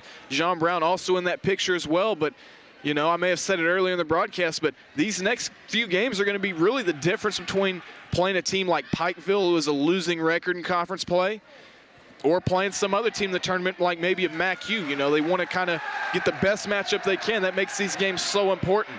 Also pushing for a conference title, regular season title. Now tonight, a score to report. Me and Carter, we were following closely the MACU-OCU game. MACU and OCU, they're playing it really close. They're kind of a battle for Oklahoma City, but the Evangels did pull out the win 99-92. Another really close one. Another one where Evangels fans were kind of on the edge of their seats, but MACU does pull it out. They are still a game ahead of John Brown, and their remaining schedule, they got Southwestern Christian on the road next week, then Central Christian at home, Langston on the road, so all bubble teams on the road. Meanwhile, John Brown, they got some ranked opponents, and they got some teams that are almost ranked. So Coach Beshton and crew, they have a slightly tougher schedule, but we'll see how that all works out. Let's get a quick look here at the stats for this game. John Brown, they take the win 87-41. Shot over 50% from the floor, 33 for 64, 51.56. Panhandle, meanwhile, just 14 of 43, 32.5%. JBU from three-point range, 12 for 26, 46.1%. Panhandle State just 5 for 17, 29.4%. At the free throw line, Panhandle State, I said at the half they were 8 for 9. After 2 halves, they're 8 for 9. They didn't actually have a single free throw in the second half. John Brown, meanwhile, 9 for 13, 69.2%. And then rebounds. Me and Coach Besta talked about it, but this was huge to the game. 47 for John Brown, 20 offensive boards, 27 defensive boards. Panhandle State as a team just 16, 2 offensive rebounds, both toward the end of the game, and then 14 defensive rebounds. Assist department, JBU smoked that category 18-5. Steals, JBU at 9, Panhandle only at 6. Turnovers, Panhandle at 19. JBU, they limited a lot of those in the second half there. only ended up with 13 block shots. JVU had 2, Panhandle had 1. Each had 15 team fouls. It was kind of a back and forth deal there. JVU had a lot of those big, they were getting into foul trouble a lot in the first half. Second half, it was all Panhandle State, and it kind of reversed roles there. Off the bench, JVU had 33 points, a big push, especially at the end of the game. 7 bench points for the Oklahoma Panhandle State Aggies. 42 points in the paint for John Brown, 14 for the Aggies. 30-second chance points for JVU off those 20 offensive boards. Panhandle State, meanwhile, 0 second chance points off of their 2 offensive boards. JVU 24 points off of turnovers, 10 points off turnovers for the Aggies. Now let's look at the individual stats here really quickly. Quentin Bailey, he was the player of the game by far. 19 points on 8 for 10 shooting, 12 rebounds. He got the double-double. Behind him with 15 points, Denzier Carnes on 4 for 8 shooting, 3 for 5 from three-point range. He also had 8 rebounds, a near double-double. Luke Harper had 14 points. Kyrie Hutchings in the late goings of the game, he ended up getting to 10 double figures on the night. A good night for him. Nemanja Obradovic, another good game. He had 8. Ira Perrier and Kobe Robinson each with 6 points. Nathan Stoll's a good game off the bench. He had 5 points and 3 rebounds. James Beckham had 2 points, as did Braden Bayless. So a good night. I just called out a lot of names there for different scoring stats here. Just a lot of different Gold Eagles getting in on the action. Then you look at the other side of things, it was a completely different story. Panhandle State leading the way was DK Sumo, 6 for 11 shooting with 17 points, 3 for 5 from three-point range, 2 for 2 at the line. But really, I mean, in the second half, it was just not a whole lot was going their way. He wasn't getting a lot of opportunities himself. You can credit a lot of that for the fact he didn't play just a whole lot toward the end of the game. And another thing is they were covering him pretty tightly. Behind him, T.C. Ellis, he had 7. Jalen Williams had 4, as did Quentin Fankhauser. Behind them, Michael Bagwell, he had 3. And then you have multiple different Aggies here with 2, Cameron Ray, Austin Chapman, and Daniel Holyfield. But just overall a night to forget offensively for the Aggies. They come away here with the loss, 41-87 in favor of the Gold Eagles. They take the win. After this, they got Wayland Baptist. John Brown does on Saturday, and Panhandle State will follow this one up with Bacone, a team they have previously beaten. They'll play them on Saturday at 4 o'clock. They beat Bacone on the 23rd in their first meeting. That was at home, but the score there, 76-64. Bacone really struggling this year as well. Going into that one, or at least as of tonight, they're 0-23. So a very winnable game for them there. Now we'll go over to the women's side here. They've got the final score here, win, 79-62. It was pretty close 3 quarters of the game, but when you consider in the first quarter, John Brown outscored them 26-6. Ended up being a large win for the Golden Eagles. They shot better, 46% to Panhandle's 36.6. JBU, they shot 33% from three-point range. Panhandle, 28.5. At the free throw line, JBU 9 for 14, 10 for 11 for Panhandle State. 43 rebounds, including 11 offensive rebounds to Panhandle State's 30. 19 assists for the Golden Eagles. They did have more turnovers. They had 16 turnovers off of 11 Panhandle State steals. 14 turnovers for the Aggies, meanwhile. 2 blocks for the Aggies. 17 fouls for the Aggies. 9 for John Brown. Aggies had more points off the bench, 24-18. JBU had more points in the paint, 34-24. JBU had more second chance points, 9-5. And Panhandle State had more points off turnovers, 23-11. Leading the scoring for the Golden Eagles, Tara Stevens with 20 points, 8 for 12. Sarah Williams had 17, 6 for 12. Taylor Fergan had 16, 4 for 9, also 7 for 8 at the free throw line. She also had 10 rebounds, so a nice double-double for her. Tara Stevens also had a double-double with 10 rebounds. Behind them, Allie Teague, she had 9 points off the bench. Haley James, she had 6 points off the bench. Marta Matamala had 5.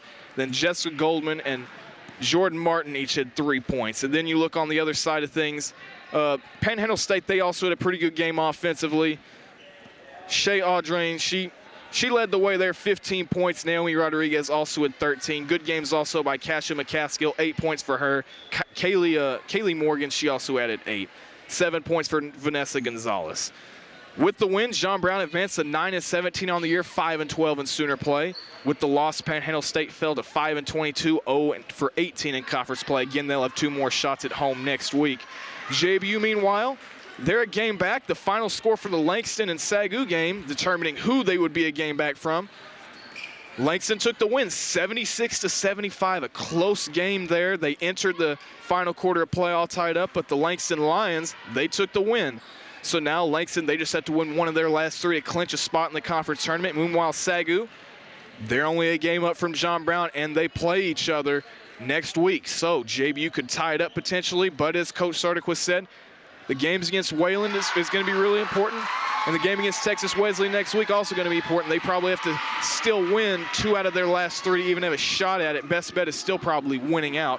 So some big games coming up. It's going to be a lot of fun. Very exciting stuff there.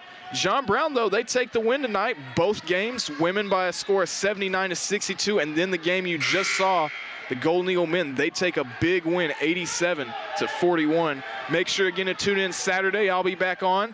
Wayland Baptist game coming. We'll start our pregame coverage for it about 1:50. The tip-off for the women's game, 2 o'clock. The men will be about 20 to 30 minutes after. That one's scheduled to tip off at 3:45. You won't want to miss it. Number 5, Wayland Baptist coming to town on the women's side. And then the men are bringing arguably the best scorer in the entire conference in J.J. Culver over. They'll be very motivated. Both 2 Wayland Baptist teams are probably going to the NAIA tournament. So it's going to be a lot of fun. You won't want to miss it. But that will do it here for tonight's broadcast. Post-game show is now concluded. I'm Maury Phillips for Carter Henson and Zach Waltz. Finals here tonight. JBU, they take the win, 87-41 on the men's side, and then 79-62 on the women's. Good night, everybody.